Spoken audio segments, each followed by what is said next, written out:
అయ్యా వినుటకు చెవిగలవాడు వినుగా కానీ నీ వాక్యములు రాయబడిన ప్రకారం నీ దాసుడు మాట్లాడుతుండగా ప్రతి ఒక్కరు హృదయాంతరంగాలలో కార్యం చేసి మారు మనసు ఆత్మరక్షణ కార్యం జరిగించమని ప్రార్థన చేస్తున్నాం. వినుట వలన విశ్వాసం కలుగునని చెప్పారు.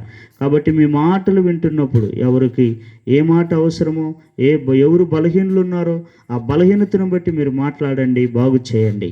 యేసుక్రీస్తు నామములో ప్రతి విధమైన అభ్యంతరాల ఆటంకాలు దూరపరిచి నీ దాసుని బలపరచమని యేసుక్రీస్తు నామంలో ప్రార్థన చేస్తూ అడిగి వేడుకొంచున్నాము తండ్రి. ఆమేన్.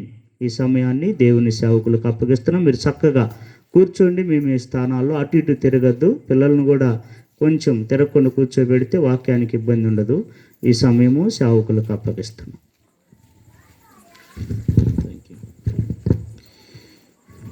Praise the Lord. హల్లెలూయా. దయచేసి కూర్చుందాం. మరి ఈ కూటాన్ని ఏర్పాటు చేసి మరి వాక్యం బోధించడానికి, దేవుని యొక్క స్వార్థం ప్రకటించడానికి అవకాశం కల్పించినటువంటి సహోదరుడు లాజర్ గారిని, తన కుటుంబాన్ని దేవుడు సమృద్ధిగా దీవించునుగాక. అలాగే మరి ఈ సమయంలో వాక్యం బోధించడానికి ఆయన పక్కన కూర్చొని మరి మాకు అవకాశం ఇచ్చినటువంటి స్థానిక సంఘ కాపరి అయ్యగారిని దేవుడు దీవించునుగాక. మరి ఈ సమయంలో మరి అత్యంత ప్రాముఖ్యమైన సమయంలోకి వచ్చాం. ఇప్పటివరకు పాటలు పాడాం, దేవుని నామాన్ని స్తుతించాం, ఘనపరిచాం.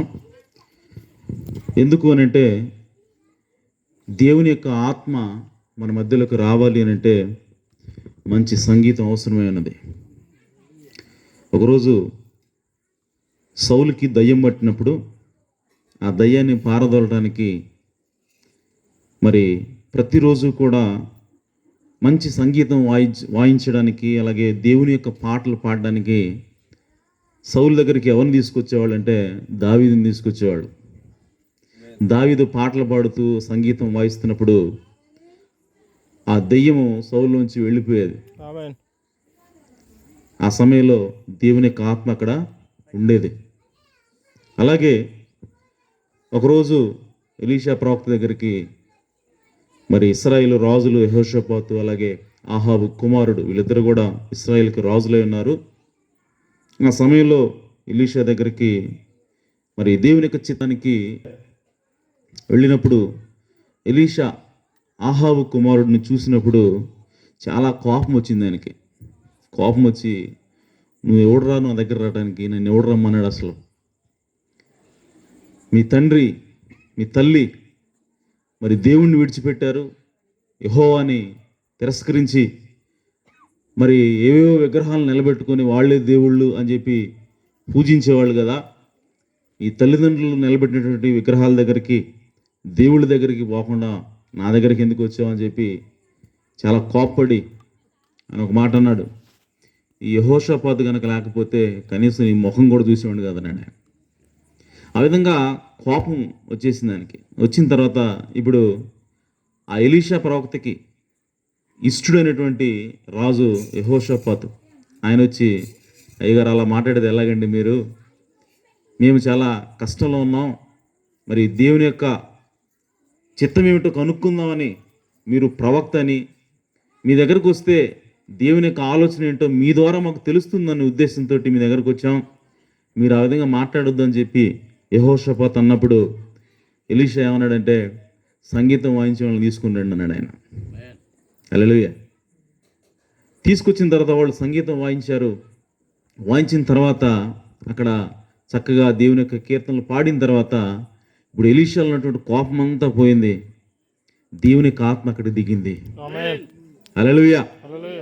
సో ఎప్పుడైతే అక్కడ దిగిందో అప్పుడు ఎలీషా దేవుని యొక్క ఆత్మచేత నింపబడి ఆయన ఆ ప్రవచనాన్ని చెప్పాడు. ఇదిగో మీకు పలానా సమయంలో మరి పలానా ప్లేస్లో మీరు గుంతలు తవ్వండి, గోతులు తవ్వండి, మరి ఎక్కడ వర్షం రాదు, ఎలాంటి వరద రాదు, అయినా సరే ఆ గోతులు నీళ్లు నిండుతాయి, ఆ తర్వాత మీకు విజయం దేవుడు ఇస్తాడని చెప్పాడు ఆయన. ఆ విధంగా ప్రవచనం ఇచ్చాడు ఆయన. సో కాబట్టి దేవుని యొక్క ఆత్మ రావాలి అని అంటే మనము సంగీతంతో, వాయిద్యములతోటి దేవుని నామాన్ని మహింపరచవలసి ఉన్నది. హల్లెలూయా. సో చర్చిలో పాటలు పాడే ఉద్దేశం అది, దాని వెనకాల ఉన్న కథ ఇదనమాట. ఆమేన్. సో కాబట్టి మనం పాటలు పాడేటప్పుడు ఏదో మనల్ని మనం చూపించుకోవడానికి పాటలు పాడకూడదు, లేదంటే మనందరూ కూడా గొప్పగా పొగడాలి అనేటువంటి పాటలు పాడకూడదు. కానీ మనం ఎందుకోసం పాడాలి అని అంటే దేవుని మహింపరచడం కోసం మాత్రమే పాడాలి. హల్లెలూయా. అలాగే పాటలు పాడేటప్పుడు కొంతమందికి పాటలు పాడటానికి టాలెంట్ ఉంటుంది. వాళ్ళు ఆటోమేటిక్గా అందరి ముందుకు వచ్చి నిలబడి పాడాలని చెప్పి అనుకుంటారు. పాటలు పాడేవాళ్ళు ఒక 20 మంది ఉంటే సంఘంలో 20 మందికి కూడా అవకాశం రాదు, ఇద్దరికో ముగ్గురికో వస్తుంది. మిగిలిన 17 మంది ఏం కావాలి? సో వాళ్ళకి వెంటనే కోపం వస్తుంది. పాస్టర్ గారు మాకు పాట ఇవ్వట్లేదు, మమ్మల్ని తొక్కేస్తున్నారు, మాకు పేరు రావడం వాళ్ళకి ఇష్టం అని చెప్పి వాళ్ళు అనుకుంటారు. అయితే నేను చెప్పేది ఏంటంటే పాటలు పాడేది మనకు పేరు రావడం కోసం కాదు, దేవుని నామాన్ని కనపరచడం కోసం. ఆమేన్. హల్లెలూయా. హల్లెలూయా. సో ఇక్కడ నిలబడి పాటలు పాడేవాళ్ళు దేవుణ్ణి స్తుతిస్తున్నారు, కింద కూర్చుని అదే పాట పాడే మనం కూడా దేవుణ్ణి స్తుతిస్తున్నాం. ఆమేన్. ఆమేన్. కానీ సాతానుడు ఏం చేస్తాడంటే ఎవరైతే సింగర్స్గా ఉంటారో వాళ్ళ దగ్గరకు వచ్చి చెబుతూ అంటాడు, నీకు చాలా టాలెంట్ ఉంది, నువ్వు దేవుని యొక్క పాట చాలా చక్కగా పాడుతున్నావు, కానీ పాస్టర్ గారు నిన్ను తొక్కేస్తున్నాడు, కాబట్టి నువ్వు ఎదురు తిరుగు అని చెప్పి సాతానుడు ప్రేరేపిస్తూ ఉంటాడు. ఎందుకంటే అది వాడి ఆలోచన, వాడు పరలోకం నుంచి తన్నించుకొని కింద పడింది దానికోసం. ఆమేన్. ఆమేన్. వాడు దేవుడు తర్వాత దేవుడి స్థానాన్ని ఇచ్చాడు. పరలోకంలో ఎవర్రా మరి దేవుడి తర్వాత ఎవరు నెక్స్ట్ అని అంటే లూసిఫర్ అని చెప్తారు ఎవరైనా? ఎవరు? లూసిఫర్. దేవుడు అంతటి గొప్ప స్థానాన్ని ఇచ్చాడు లూసిఫర్కి. లూసిఫర్ ఒక నమ్మకమైనటువంటి మంచి దేవదూత, దేవుడికి చాలా నమ్మకంగా ఉండే వ్యక్తి. కానీ వాడి హృదయంలో ఒక పాపపు ఆలోచన, ఒక దుర్మార్గపు ఆలోచన పుట్టింది. అదేంటంటే నేను కూడా దేవునితో సమానంగా ఉండాలా, ఆమేన్. నేను కూడా దేవుని వల్ల ఆరాధించబడాలి అని చెప్పి వాడికి ఎప్పుడైతే ఆలోచన వచ్చిందో, ఆ ఆలోచన రావడంతోనే మరి అక్కడ యుద్ధం జరిగింది. దేవుని యొక్క దూతలు ఆ లూసిఫర్ని, అలాగే లూసిఫర్తో పాటు కొన్ని దేవదూతల సమూహాన్ని యుద్ధం చేసి వాళ్ళు భూమి మీదకి వాడిని పడేశారు, త్రోసేశారు. వాడు భూమి మీదకి వచ్చిన తర్వాత కూడా అదే బోధ వాడు మానలేదు. ఇంకా దేవుని ప్రజల దగ్గర కూడా వచ్చి అదే బోధ, నువ్వు మంచోడివి, పాస్టర్ గారి కంటే నువ్వు ఇంకా బాగా వాక్యం చెబుతావు, పాస్టర్ గారికి ఏం తెలుసు, అసలు నువ్వు కదా పాస్టర్ అవ్వాల్సిందని చెప్పి. ఆమేన్. సో ఆ విధంగా వాడు ఎప్పుడు కూడా ఎవరైతే పెద్దలు ఉంటారో సంఘంలో, ఆమేన్, పాస్టర్ గారు అవ్వచ్చు, లేదంటే బాగా పాటలు పాడేవాళ్ళు అవ్వచ్చు, లేదంటే సంఘ పెద్దలు అవ్వచ్చు, వాళ్ళ మీద వీడు పురుకులుతూ ఉంటాడు అన్నమాట. ఆమేన్. ఆ విధంగా సంఘంలో ఉన్నటువంటి ఐక్యతను చెడగొట్టాలనేది వాడు ఆలోచన. ఆమేన్. సంఘంలో ఉన్నటువంటి ఐక్యత ఎప్పుడైతే చెడిపోతుందో సంఘంలో ఉన్నటువంటి ప్రేమలు చల్లారిపోతాయి. ఆమేన్. ఒకరికొకళ్ళక పొత్తులు కుదరదు, ఒకరికొకరు కలిసి ఉండలేరు, ఒకరినొకరు ప్రేమించుకోలేరు. సో అప్పుడు మనము యేసురు శిష్యులు అనబడం కానీ సాతాను శిష్యులు అనబడతాం. యేసురు ఏమన్నాడంటే ఇందును బట్టి మీరు నా శిష్యులని పిలువబడతారు, ఎందును బట్టి అని అంటే మీరు ఒకరినొకరు ప్రేమించుకోండి అన్నాడు ఆయన. ఆమేన్. హల్లెలూయా. ఆమేన్. సో సాతానుడు ఎప్పుడైతే వస్తాడో ఆ ప్రేమను బ్రేక్ చేస్తాడు, ఆ అన్యోన్యతను బ్రేక్ చేస్తాడు, ఒకళ్ళ మీద ఒకరికి ఉన్నటువంటి నమ్మకాన్ని, గౌరవాన్ని వాడు బ్రేక్ చేస్తాడు. బ్రేక్ చేసినప్పుడు ఆటోమేటిక్గా ఆ సంఘం బద్దలైపోతుంది. ఆమేన్. ఆమేన్. దేవుడు అక్కడి నుంచి వెళ్ళిపోతాడు. దేవుడు ఎప్పటి వరకు ఉంటాడంటే ఎంతవరకైతే సహోదరులు ఐక్యత కలిగి ఉంటారో, ఎంతవరకైతే సంఘంలో సహోదర ప్రేమ ఉంటుందో అంతవరకే దేవుడు పనిచేయగలుగుతాడు. హల్లెలూయా. హల్లెలూయా. ఎందుకంటే బైబిల్ స్పష్టంగా రాయబడింది, సహోదర ప్రేమ అంటే ఎలాంటిదంటే అహరోను తల మీద పోయబడి గడ్డం మీదుగా కారుతూ అంచుల మట్టుకు దిగుచున్నటువంటి పరిమళ తైలం వలె ఉన్నది. ఆమేన్. ఆమేన్. ఏంటంట? తల మీద పోయబడిన అహరోను తల మీద, అనగా ప్రధాన యాజకుని యొక్క తల మీద పోయబడినటువంటి పరిమళ తైలం వలె ఉన్నది. ఆ తైలము నడినెత్తి నుంచి కింద వరకు కూడా అది కవర్ చేస్తూ ఉంది. ఆమేన్. అది సహోదర ప్రేమ అంట. ఆమేన్. తైలము సహోదర ప్రేమ ఎలా అవుతుంది?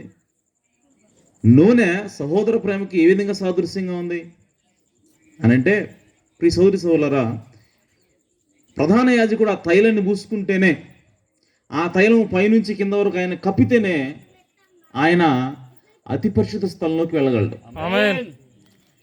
అతి పరిశుద్ధ స్థలం అనగా దేవుడే స్వయంగా నివసించే స్థలమైనది. ఆమేన్. హల్లెలూయా. హల్లెలూయా.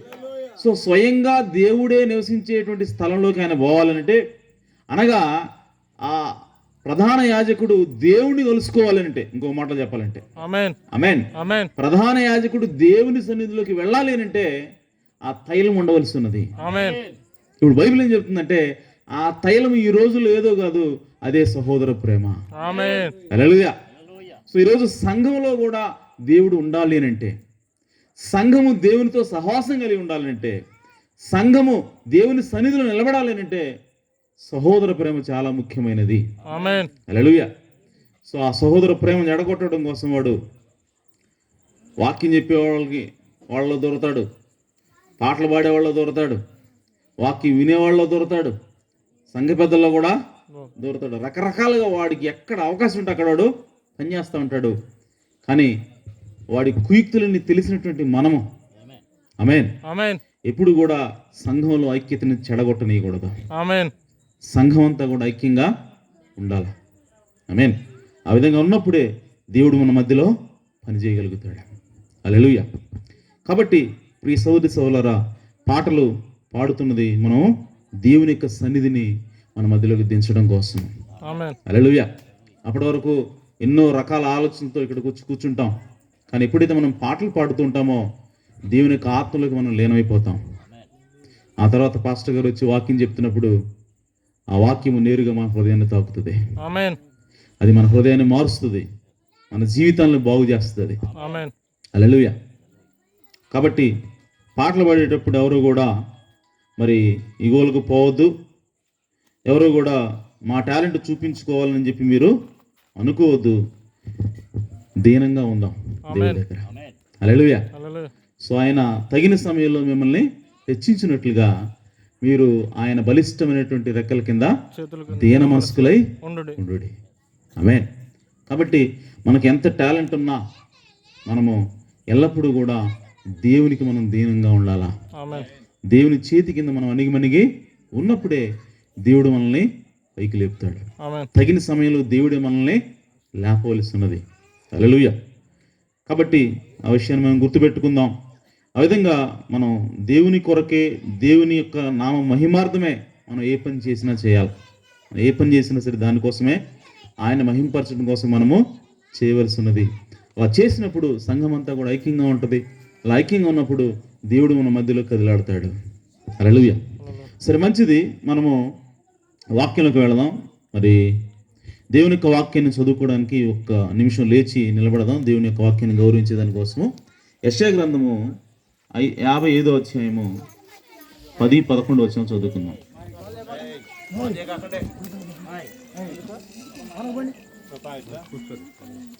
యెషయా గ్రంథము 55వ అధ్యాయము ఒక్క నిమిషం. యెషయా గ్రంథం 55వ అధ్యాయము 10-11.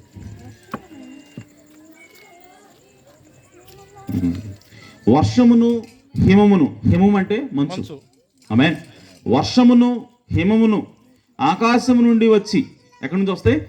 ఆకాశం నుండి వచ్చి అక్కడికి ఎలాగూ మరలక, అనగా ఎక్కడి నుంచి వచ్చిందో అక్కడికి మరలా తిరిగి వెళ్లకుండా భూమిని తడిపి విత్తువానికి విత్తనమును భుజించువానికి ఆహారమును కలుగుటకై అది చిగిర్చి వర్ధిల్లినట్లు చేయునో, అలాగే నా నోట నుండి వచ్చు వచనమును, అనగా దేవుని మాటను ఉండును. 11వ వచనం, నిష్ఫలముగా నా యొద్దకు మరలక అది నాకు అనుకూలమైన దానిని నెరవేర్చును, నేను పంపిన కార్యమును సఫలము చేయును.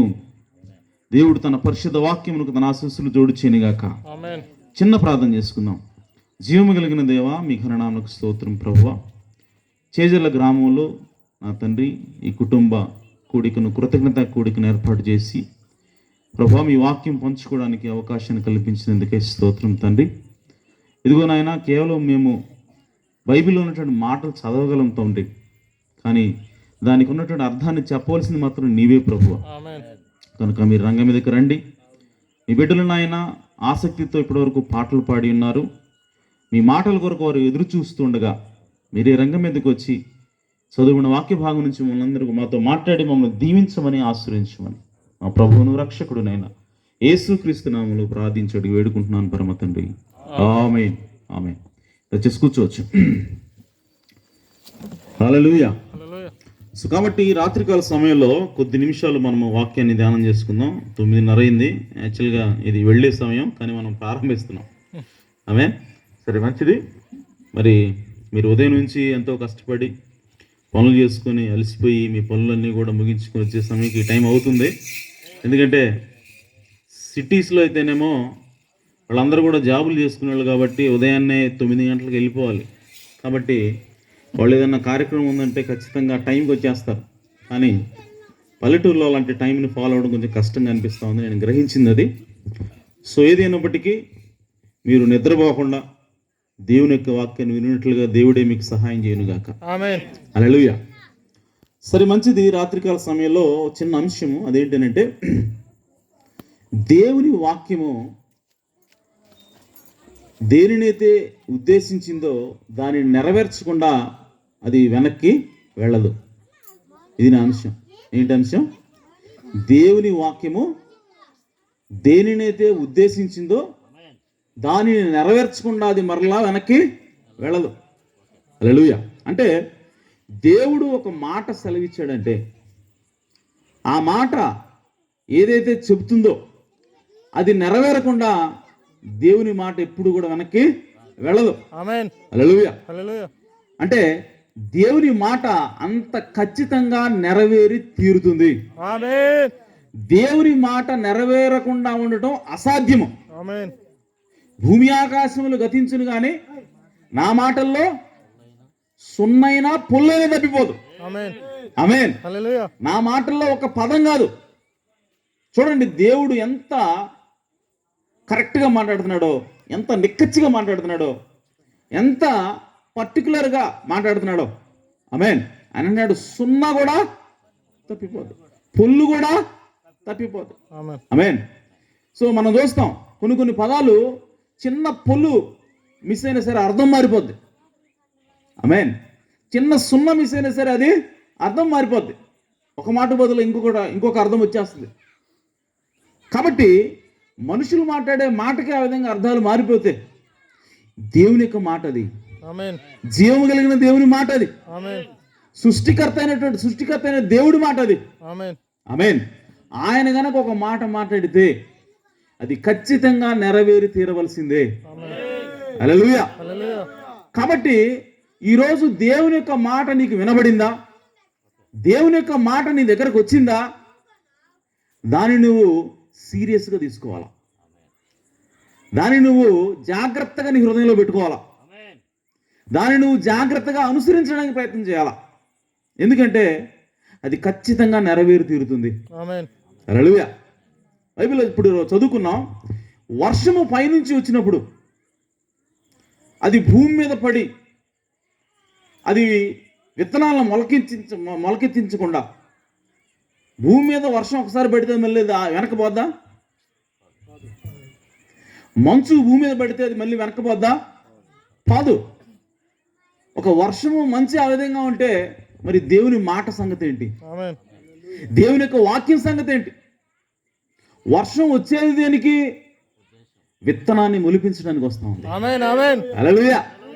సో వర్షం పడింది అంటే ఖచ్చితంగా విత్తనం మొలకెత్తాల్సిందే. ఆమేన్. ఆమేన్. ఆమేన్.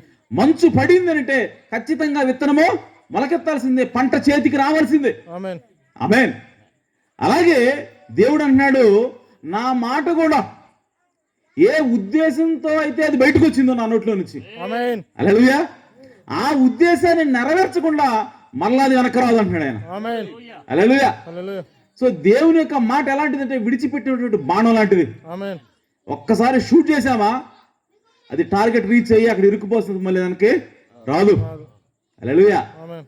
సో ఒక్కసారి సంధించినటువంటి బాణము అది ఖచ్చితంగా షూటింగ్, అది దేనైతే ఏం చేసిందో, దేనైతే లక్ష్యం పెట్టిందో ఆ బాణం వెళ్ళి దానికి తగిలినట్టుగా దేవుని యొక్క మాట కూడా ఏ ఉద్దేశాన్ని నెరవేర్చాలని ఆయన విడిచిపెట్టాడో ఆ ఉద్దేశాన్ని ఖచ్చితంగా నెరవేర్చి తీరుతుంది. ఆమేన్.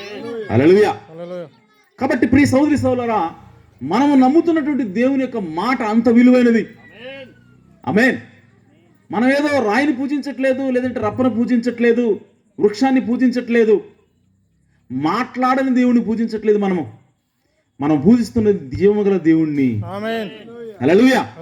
ఆయన మాట్లాడే దేవుడై ఉన్నాడు, ఆయన జవాబిచ్చే దేవుడై ఉన్నాడు, ఆయన కదిలాడేటువంటి జీవము కలిగిన దేవుడై ఉన్నాడు. హల్లెలూయా.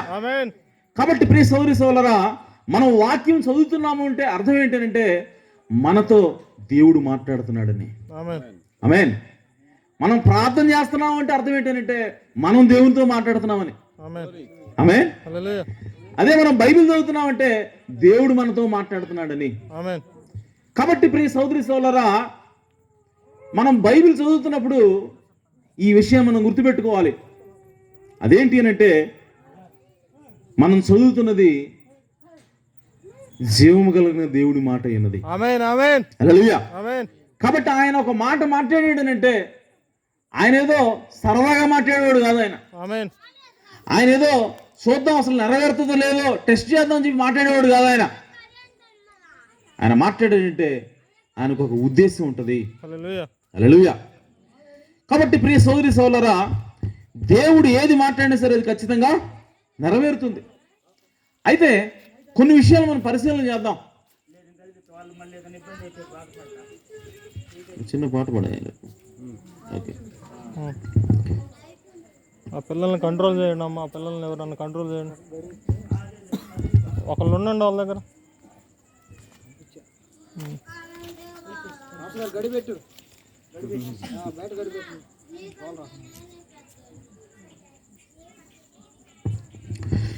దేవుడు పలికినటువంటి ప్రవచనాలు ఎన్నో ఉన్నాయి. ఆమేన్. అయితే మనం ఇప్పుడు ఆయన ఏం ప్రవచనాలు ప్రవచించాడో అవి ఎప్పుడు నెరవేరినాయో మనం చూడాలి ఇప్పుడు ప్రస్తుతానికి. హల్లెలూయా. ఎందుకంటే దేవుడు ఒక మాట పలికితే ఖచ్చితంగా నెరవేరు తీరుతుంది. ఆమేన్. సో కాబట్టి దేవుడు ఎల్లప్పుడూ కూడా తన ప్రవక్తల్ని ప్రజల మధ్యలోకి పంపించి ఆ ప్రవక్తల ద్వారా దేవుడు మాట్లాడతాడు. ఆమేన్. బైబిల్ ఇంకో మాట రాయబడింది, దేవుడు తాను ఉద్దేశించిన దాన్ని, దేవుడు తాను చేయదలుచుకున్న విషయాన్ని ఆయన తన ప్రవక్తలకు తెలియకుండా ఉంచుడు అని చెప్పాడు ఆయన. హల్లెలూయా. అంటే దేవుడు ఈ భూమి మీద ఏదైనా చెయ్యాలి అనుకుంటే దేవుడు ఎల్లప్పుడూ కూడా ఎవరి ద్వారా దాన్ని తెలియజేస్తాడు, ఎవరి ద్వారా దాన్ని ఈ ప్రజలకు చేరవేస్తాడు అంటే ప్రవక్తల ద్వారా చేరవేస్తాడు. హల్లెలూయా. సో ఆయనకి చాలా మంది ప్రవక్తలు బైబిల్లో ఉన్నారు. అయితే ప్రియ సోదరి సోదరులారా, దేవుని యొక్క వాక్యంలో అనేకమైనటువంటి ప్రవచనాలు ఆ ప్రవక్తల ద్వారా బయలువెళ్ళినాయి. అయితే వాటిల్లో కొన్నిటిని మనం చూద్దాం. ఇశ్రాయేలీలు బబులోనీయుల చేత, ఇశ్రాయేలు అనేవాళ్ళు ఎవరు అంటే వాళ్ళు ఒక దేశమై ఉన్నారు. ఇశ్రాయేలీలు ఎవరో ఒక దేశము. వింత ఏమిటంటే ఈ ఇశ్రాయేలు దేశం ఏర్పడటమే చాలా అరుదైనటువంటి సంగతి, చాలా విచిత్రమైనటువంటి సంగతి. ఈ ప్రపంచం మొత్తంలో దాదాపు 190-200 దేశాలు ఉన్నాయి. ఈ 190-200 దేశాల్లో ఏ దేశానికి లేనటువంటి ఒక ప్రత్యేకమైనటువంటి లక్షణము ఇశ్రాయేల్ దేశానికి ఉంది. హల్లెలూయా. ఏంటా ప్రత్యేకత అనంటే ఈ ప్రపంచంలో ఉన్నటువంటి ఏ దేశం కూడా, ఈ ప్రపంచంలో ఉన్నటువంటి ఏ దేశంలో ఉన్నటువంటి ప్రజలు ఒక్క వ్యక్తి నుంచి రాలేదు. మీరు భారతదేశం తీసుకుంటే ఈ భారతదేశంలో 150 కోట్ల మంది ఉన్నారు. ఈ 150 కోట్ల మంది కూడా రకరకాల ప్రజల నుంచి, రకరకాల తెగల నుంచి వచ్చిన వాళ్ళు మన అందరం. ఆమేన్. చైనాలో కూడా దాదాపు 150 కోట్ల మంది ఉన్నారు. వాళ్ళల్లో కూడా అనేకమైనటువంటి తెగలు ఉన్నాయి. ఒక్క వ్యక్తి నుంచి రాలా. కానీ ఇశ్రాయేలు దేశం ఒక్కటే ఈ ప్రపంచంలో ఒక్క వ్యక్తి నుంచి దేశం మొత్తం ఏర్పడింది. హల్లెలూయా. ఒక్క వ్యక్తి ఎవరు? అబ్రహాం అనేటువంటి ఒక వ్యక్తి నుంచి ఆమేన్ ఒక దేశం ఏర్పడింది. ఆమేన్. ఇది ఎక్కడ కూడా జరగల. ఇది కేవలం ఇశ్రాయేలుకు మాత్రమే జరిగింది. దానికి కారణం ఏంటంటే దేవుడు ముందుగానే చెప్పి మరీ చేశాడు ఆ పని. ఆమేన్. హల్లెలూయా. ఒక్క మనిషి నుంచి దేశం మొత్తం కూడా ఏర్పడటం అనేది, అది ఒక్క వ్యక్తి నుంచి దేశం మొత్తం ఏర్పడటం అనేది అది చాలా విచిత్రమైన సంగతి. అది ఎప్పుడు కూడా ఎలా కూడా జరగదు, న్యాచురల్గా జరగదు అది. కానీ దేవుడు ఏం చెప్పాడంటే, అబ్రహామా నేను నిన్ను ఆశీర్వదిస్తాను, నీవు నా మాట వింటే నేను నిన్ను దీవిస్తాను, ఇదిగో నీ సంతానాన్ని ఇసుక రేణువుల వల్ల చేస్తాను, నీ సంతానాన్ని ఆకాశ నక్షత్రాల వల్ల నేను చేస్తాను, అంత మాత్రమే కాదు నీ ప్రజల నుంచి నీ సంతానం వలన ఈ మిగిలిన ప్రపంచ దేశాలన్నింటినీ కూడా నేను దీవిస్తానని చెప్పాడు ఆయన. ఆమేన్. హల్లెలూయా. హల్లెలూయా. సో కాబట్టి ఆ విధంగా ఒక్క అబ్రహాము నుంచి దేవుడు చెప్పి మరి ముందుగానే చెప్పి ఒక దేశాన్ని తీసుకుని వచ్చాడు ఆయన. హల్లెలూయా. హల్లెలూయా. అయితే ఆ దేశం ఏర్పడడానికి చాలా స్టోరీ జరిగింది, మనకు అందరికీ తెలుసు. దేశం ఏ విధంగా ఏర్పడింది, వాళ్ళు ఏ విధంగా ఐగుప్తు దేశంలో బానిసలుగా ఉన్నారు, మోషే వచ్చాడు, వాళ్ళని విడిపించాడు దేవుని యొక్క సహాయం చేత. వారు ఆ తర్వాత యెహోషువ నాయకత్వంలో ఆ ఇశ్రాయేలు దేశం అంతకుముందు ఆ కనాను ప్రాంతంలో ఉన్నటువంటి 7 తెగల్ని వాళ్ళు ఏ విధంగా యుద్ధం చేశారు, దేవుని యొక్క సహాయం చేత వాళ్ళు ఏ విధంగా జయించారు, వాళ్ళు ఏ విధంగా ఇశ్రాయేల్ దేశంలో ప్రస్తుతం ఉన్నటువంటి ఇశ్రాయేల్ దేశంలో ఏ విధంగా స్థిరపడ్డారు, ఇవన్నీ కూడా మనకు తెలుసు. అయితే ఈ క్రమంలో దేవుడు అనేక మంది ప్రవక్తలను ఇశ్రాయేల్ దగ్గర పంపిస్తూ ఉన్నాడు. ఎందుకంటే దేవుడు ఎప్పుడు కూడా ఆయన మాట చొప్పున చేసే వాళ్ళని దీవించే దేవుడే ఉన్నాడు. ఆమేన్. హల్లెలూయా. హల్లెలూయా. అలాగే ఇశ్రాయేల్ ప్రజలు దేవుని మాట చొప్పున చేస్తున్నప్పుడు దేవుడు వాళ్ళని ఆశీర్వదిస్తూ ఉన్నాడు. కానీ ఎప్పుడైతే ఇశ్రాయేల్ ప్రజలు దేవుని మాట చేయకుండా దానికి వ్యతిరేకంగా జీవిస్తూ ఉన్నారో దేవుడు వెంటనే ఒక ప్రవక్తను పంపిస్తున్నాడు. పంపించి మీరు నా మాట వినలేదు కాబట్టి, మీరు నా కట్టడలను నా విధులను మీరు గైకొనలేదు కాబట్టి, నా మాట ప్రకారం మీరు జీవించట్లేదు కాబట్టి, ఇదిగో నేను మిమ్మల్ని ఈ విధంగా శిక్షించబోతున్నానని చెప్పి ఆయన ప్రతిసారి కూడా వాళ్ళు పక్కకు పోయిన ప్రతిసారి, దేవుని యొక్క మాట నుంచి పక్కకు తొలగిన ప్రతిసారి కూడా ఒక ప్రవక్త రంగం మీద తీసుకొచ్చి ఆ ప్రవక్త ద్వారా దేవుడు ఒక ప్రవచనాన్ని వాళ్ళకి ఇస్తూ ఉన్నాడు. ఆమేన్. ఆ క్రమంలో దేవుడు ఒకసారి మోషేని పంపించి మోషే ద్వారా ఒక ప్రవచనం ఇచ్చాడు. అదేంటంటే, ఇశ్రాయేలీలు మీరు దేశంగా ఏర్పడిన తర్వాత, అప్పటికి మోషే హయాంలో వాళ్ళు దేశంగా ఏర్పడాల, కానీ దేవుడు ముందుగానే మోషే ద్వారా మాట్లాడుతున్నాడు, మీరు ఒక దేశంగా ఏర్పడిన తర్వాత మిమ్మల్ని అందరినీ కూడా మీరు చేసినటువంటి ఆ పాప కార్యాన్ని బట్టి, మీరు చేసినటువంటి ద్రోహాన్ని బట్టి, మీరు చేసినటువంటి విగ్రహారాధనను బట్టి నేను మిమ్మల్ని ప్రపంచ దేశాలకు చెదరగొడతానని చెప్పాడు ఆయన. ఆమేన్. ఆమేన్. సో ఈ ప్రవచనం ఎక్కడ ఉందంటే ద్వితీయోపదేశకాండం 28వ అధ్యాయము 63 నుంచి 68 చదివితే మనకు అర్థమవుతుంది. ఆమేన్. అక్కడ ఆయన ఏమంటాడంటే, నేను మిమ్మల్ని ఇతర అన్యజనుల ప్రజల్లోకి నేను మిమ్మల్ని చెదరగొట్టేదను అని చెప్తున్నాడు ఆయన. సో ఆ ప్రవచనము మోషే హయాంలో దేవుడిచ్చాడు. మోషే హయాం అంటే క్రీస్తు పుట్టక మునుపు 1250 సంవత్సరాలు. ఎంత? క్రీస్తు పుట్టక మునుపు 1250 సంవత్సరం. సో 1250 సంవత్సరాల క్రితం, క్రీస్తు పుట్టక 1250 సంవత్సరాల క్రితము మోషే ద్వారా ఆ ప్రవచనం దేవుడిచ్చాడు. ఆమేన్. సో వాళ్ళు ఇచ్చిన తర్వాత అది దేవుని యొక్క మాట చొప్పున అది నెరవేరింది. ఆమేన్. ఎప్పుడు నెరవేరిందంటే, ఎప్పుడైతే బబులోను రాజు ఇశ్రాయేలు యొక్క దేశం మీదకి దండెత్తుకొని వచ్చాడో అది ఆ ప్రవచనం అనేది నెరవేరింది. ఆ సమయంలో ఇశ్రాయేలీలందరినీ కూడా ఆయన చెరబట్టుకుని వెళ్ళిపోయాడు. అన్యుల దేశానికి వాళ్ళని తీసుకుని వెళ్ళిపోయాడు. ఇక్కడ ఉన్న ప్రజలందరినీ కూడా చెదరగొట్టబడ్డారు. ఆమేన్. అది జరిగింది ఎప్పుడనంటే క్రీస్తు పుట్టక మునుపు 586వ సంవత్సరం. ఆమేన్. అంటే క్రీస్తు పుట్టక మునుపు దాదాపు 600 సంవత్సరాలకి అది జరిగింది. అంటే దాదాపు అది ప్రవచించిన తర్వాత దాదాపు 600 సంవత్సరాల తర్వాత, మోషే ప్రవచించిన 600 సంవత్సరాలు అది జరుగుతూ ఉన్నది. ఆమేన్. ఆ తర్వాత యేసుక్రీస్తు ఈ భూమి మీదకి వచ్చిన తర్వాత ఆయన తన పరిచర్య ముగించుకుని వెళ్ళిపోయిన తర్వాత 70 సంవత్సరాలకి మరలా రోమీయులు వచ్చారు. రోమీయులు వచ్చి ఇశ్రాయేల్ ప్రజలు మరలా ఆక్రమించుకున్న వాళ్ళందరినీ కూడా చెదరగొట్టారు వాళ్ళు. సో ఈ విధంగా 2 సార్లు ఇశ్రాయేలు దేశంలో ఉన్నటువంటి ప్రజలందరూ కూడా, ఇశ్రాయేల్ అందరూ కూడా వివిధ దేశాల్లోకి చెదరగొట్టబడ్డారు. వాళ్ళు చెదరగొట్టబడతారు అన్న సంగతి ఆ చెదరగొట్టబడటానికి 1200 సంవత్సరాల ముందే దేవుని యొక్క ప్రవక్త ద్వారా దేవుడు ప్రవచించాడు. చూడండి, అది ప్రవచించిన 600 సంవత్సరాలకి లేదంటే 800 సంవత్సరాలకి అది నెరవేరింది ఖచ్చితంగా. ఆమేన్. హల్లెలూయా. సో కాబట్టి దేవుడు ఒక మాట మాట్లాడితే అది ఖచ్చితంగా జరిగి తీరుతుంది. ఆమేన్. అలాగే యేసుక్రీస్తు పుట్టుక గురించి కూడా దేవుని యొక్క ప్రవక్త ద్వారా దేవుడు ప్రవచించాడు. మీకా గ్రంథంలో 5వ వచనం 5వ అధ్యాయం 2వ వచనంలో ఉంటుంది, ఇదిగో క్రీస్తు అనగా మెస్సియా బెత్లెహేములో పుడతాడు. అల్పమైన బెత్లెహేమా,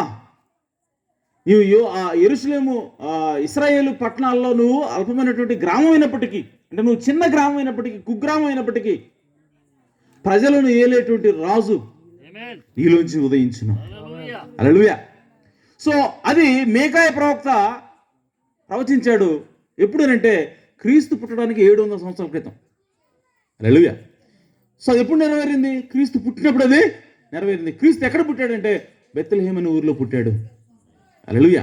అంటే అది ప్రవచించిన తర్వాత 700 సంవత్సరాలకి ఆ ప్రవచనం అనేది నెరవేరింది.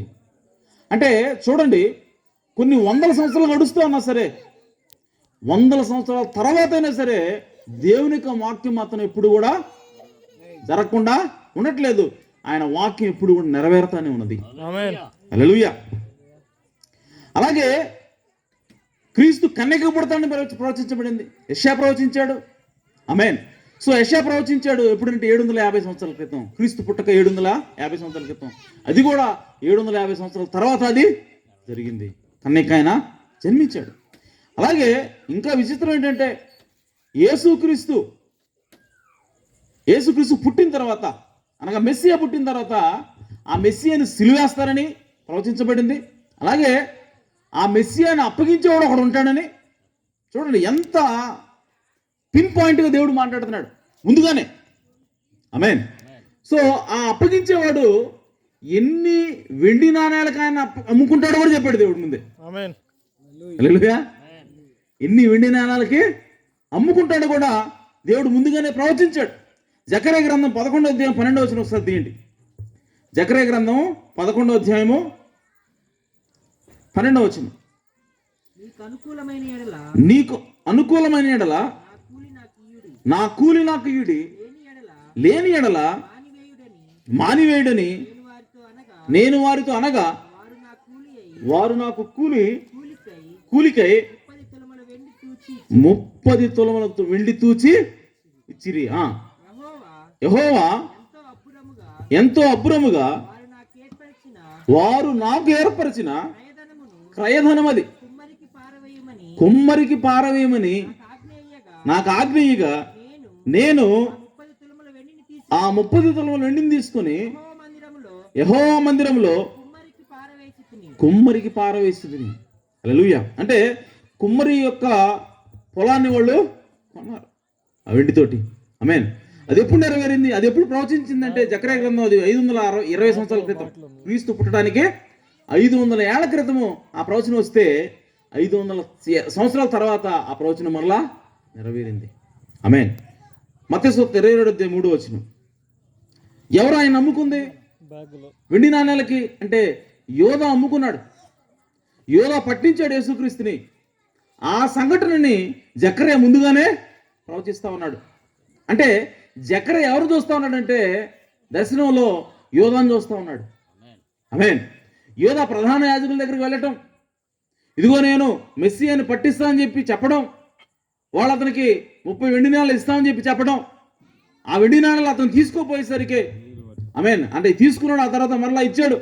ఇప్పుడు వాళ్ళు ఏమన్నారంటే పొలం కొనండి, కుమ్మరోడు పొలం చెప్పి వాళ్ళు కొన్నారు. ఈ రక్తాపరాధం మనకి వద్దని చెప్పి వాళ్ళు కుమ్మరవాని పొలము కొన్నట్లుగా మత్తయి సువార్తలో ఈ స్టోరీ అంతా కూడా మనకి ఉంటుంది. అంటే దేవుడు ఒక మాట పలికితే అది ఖచ్చితంగా జరిగి తీరుతుంది. అలాగే ఇశ్రాయేలు దేశము చెదిరిపోయినటువంటి ఇశ్రాయేలు దేశం ఇందా చెప్పాను కదా. ఇశ్రాయేలు దేశం బబులోను రాజ్యంతో అలాగే రోమీల ఆక్రమణతోటి ఇశ్రాయేలు దేశం అంతా కూడా చెదిరిపోయింది. అక్కడ ఎవరు కూడా నివసించకుండా వాళ్ళు పారిపోయారు వివిధ దేశాలకి. అయితే ఇంకా విచిత్రం ఏమిటంటే దేవుడు ఏమని ప్రవచిస్తున్నాడు తెలుసా? మీరు వివిధ దేశాలకు వెళ్ళిపోయిన తర్వాత, పారిపోయిన తర్వాత నేను మరలా మిమ్మల్ని ఒక దేశంగా సమకూరుస్తానని చెప్పాడు ఆయన. హల్లెలూయా. ప్రియ సోదరి సోదరులారా, దేవుడు ఆయన చెప్పినట్టుగానే ఇశ్రాయేలు ప్రజలను మరలా ఒక దేశంగా సమకూర్చాడు. ఆమేన్. ఎన్ని వేల సంవత్సరాల తర్వాత తెలుసా? 2000 సంవత్సరాల తర్వాత. ఎన్ని వేలు? 2000 సంవత్సరాల తర్వాత. ఏమండి, మనం ఈ ఊర్లో ఒక 100 సంవత్సరాలు ఉండొచ్చు. ఆమేన్. ఈ ఊరు విడిచి ఒక 10 సంవత్సరాలు పక్కపోతే చాలు. ఆమేన్. ఇక్కడోళ్ళు 10 సంవత్సరాలు నువ్వు వస్తే గుర్తుపట్టలేరు. మన ఎవరో కూడా తెలియని వాళ్ళు ఉంటారు ఇక్కడ. మరలా ఇక్కడికి వచ్చి మనం స్థిరపడటం కొంచెం కష్టం అవుతుంది. అలాంటిది ఒక దేశం ఒక దేశంలో ఉన్న ప్రజలందరూ కూడా చెదిరిపోయారు. చెదిరిపోయి వాళ్ళు ఎక్కడెక్కడో వివిధ దేశాల్లో స్థిరపడిపోయారు. అలా ఎంతకాలం ఉన్నారు? 2000 సంవత్సరాలు ఉన్నారు. 10 సంవత్సరాలు కాదు, 20 సంవత్సరాలు కాదు, 30 సంవత్సరాలు కాదు, 2000 సంవత్సరాలు ఉన్నారు. 2000 సంవత్సరాలు ఉన్న తర్వాత కూడా దేవుడు ఏమంటాడంటే, నేను మరలా మిమ్మల్ని ఒక దేశంగా చేస్తానండి ఆయన. హల్లెలూయా. హల్లెలూయా. ఆమేన్. సో దేవుడు ఒక మాట చెప్తే ఖచ్చితంగా అది జరిగి తీరుతుంది. సో ఆయన చెప్పినట్టుగానే 1948 సంవత్సరం మే నెల 14వ తారీఖున ఆమేన్ మరలా ఇశ్రాయేలు దేశం ఒక దేశంగా ఏర్పడింది. ఆమేన్. ఆమేన్. హల్లెలూయా. ఒక్క రోజులోనే 2000 సంవత్సరాలైంది వెళ్ళిపోయి ఆ దేశంలో నుంచి. మరలా దేవుడు ఒక్క రోజులోనే వాళ్ళని మరలా ఒక దేశంగా సమకూర్చాడు. వాళ్ళకు ఒక జెండా వచ్చింది, వాళ్ళకు ఒక స్వాతంత్రం వచ్చింది, వాళ్ళకు ఒక జాతీయ గీతం వచ్చింది. ఆమేన్. వాళ్ళకంటూ ఒక రాజ్యాంగం వచ్చింది. తెల్లారేసరికి ఒక కొత్త దేశం వచ్చిందండి భూమి మీదకి. ఆమేన్. ఆమేన్. ఎలాగా అని అంటే దేవుడు ముందుగానే ప్రవచించాడు దాన్ని. ఆమేన్. దేవుడు మాట సెలవిచ్చాడు. ఆ ప్రవచనం ప్రకారంగా, ఆ మాట ప్రకారంగా ఇశ్రాయేలు దేశము ఒక్క రోజులోనే మరలా తిరిగి కట్టబడింది అది. ఆమేన్. హల్లెలూయా. హల్లెలూయా. కాబట్టి ప్రియ సోదరి సోదరులారా, దేవుడు ఒక మాట సెలవిస్తే ఖచ్చితంగా అది జరిగి తీరుతుంది. కాబట్టి ప్రియ సోదరి సోదరులారా, దేవుని మాటని మనము గైకొనడానికి, దేవుని మాట ప్రకారం జీవించడానికి మనం ఖచ్చితంగా శ్రద్ధ వహించాలా. ఆమేన్. మనం ఖచ్చితంగా ఏమంటారంటే ఇంట్రెస్ట్గా ఉండాలి. ఆమేన్. లేకపోతే మనకి శిక్ష ఖచ్చితంగా వస్తుంది. ఆమేన్. సో దేవుడు ఇంకొక మాట కూడా అంటున్నాడు. అదేంటి అని అంటే, కొరింథీయులకు రాసిన మొదటి పత్రిక 6వ అధ్యాయము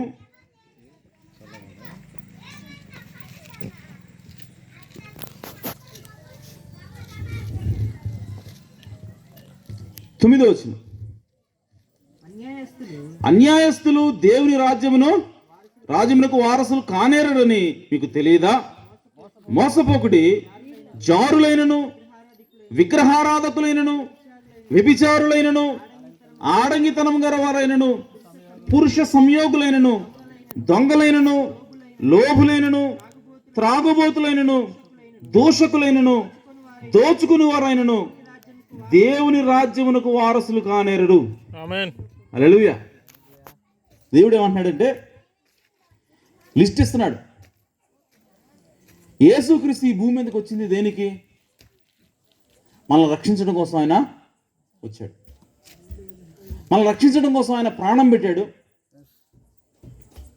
మన పాపాలు తీసేయడం కోసం ఆయన తన రక్తాన్ని కార్చాడు. ఆమేన్. ఆ రక్తంతో మన పాపాలన్నిటినీ కూడా తుడిచేస్తా ఉన్నాడు ఆయన. ఆమేన్. హల్లెలూయా. ఆమేన్.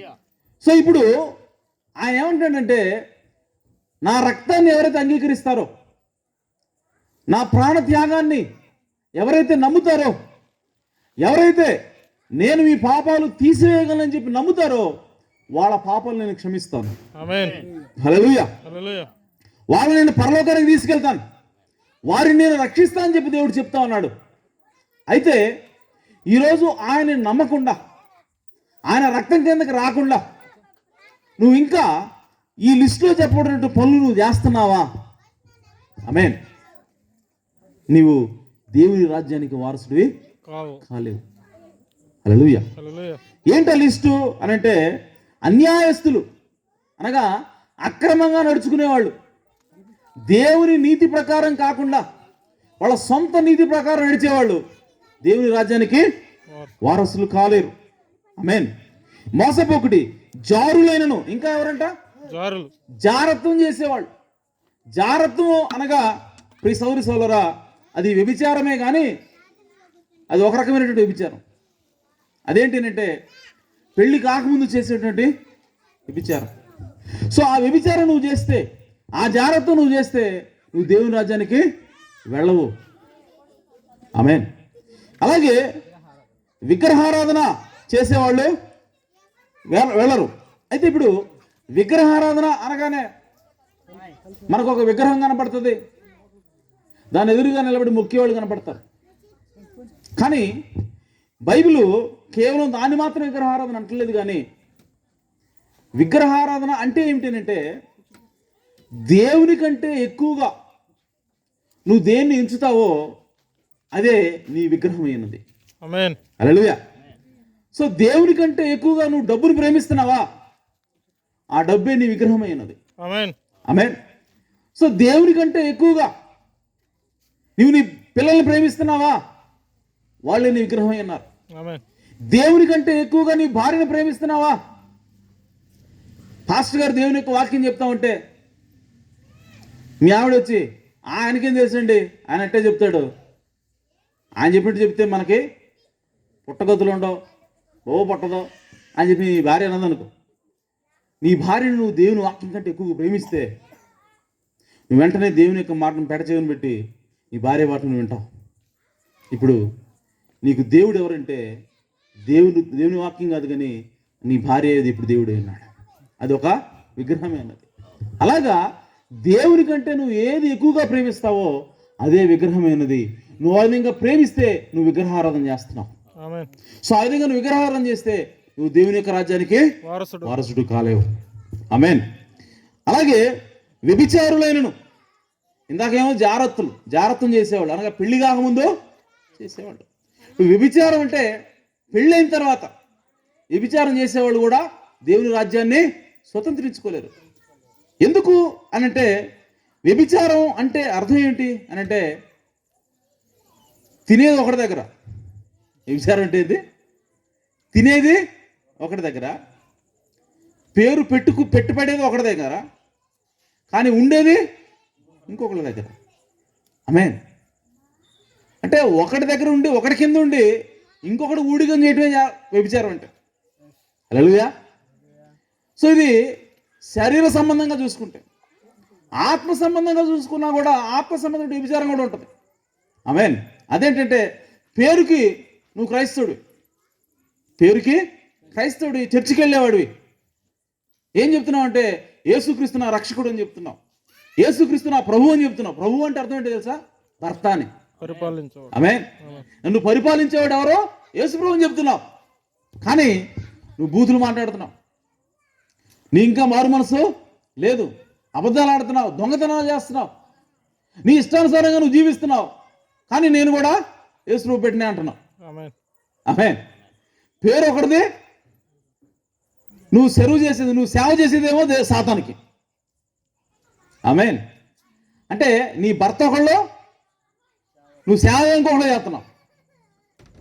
ఆమేన్. అర్థమవుతున్న మాటలు? ఆమేన్. ఆమేన్. సో అది దేవుడు వ్యభిచారం అంటున్నాడు. హల్లెలూయా. కాబట్టి ప్రియ సౌరి సోదరా, అది శరీర సంబంధమైనటువంటి వ్యభిచారమైనా సరే, ఆత్మ సంబంధమైన వ్యభిచారమైనా సరే, దేవుడు దాన్ని సహించడు. ఆమేన్.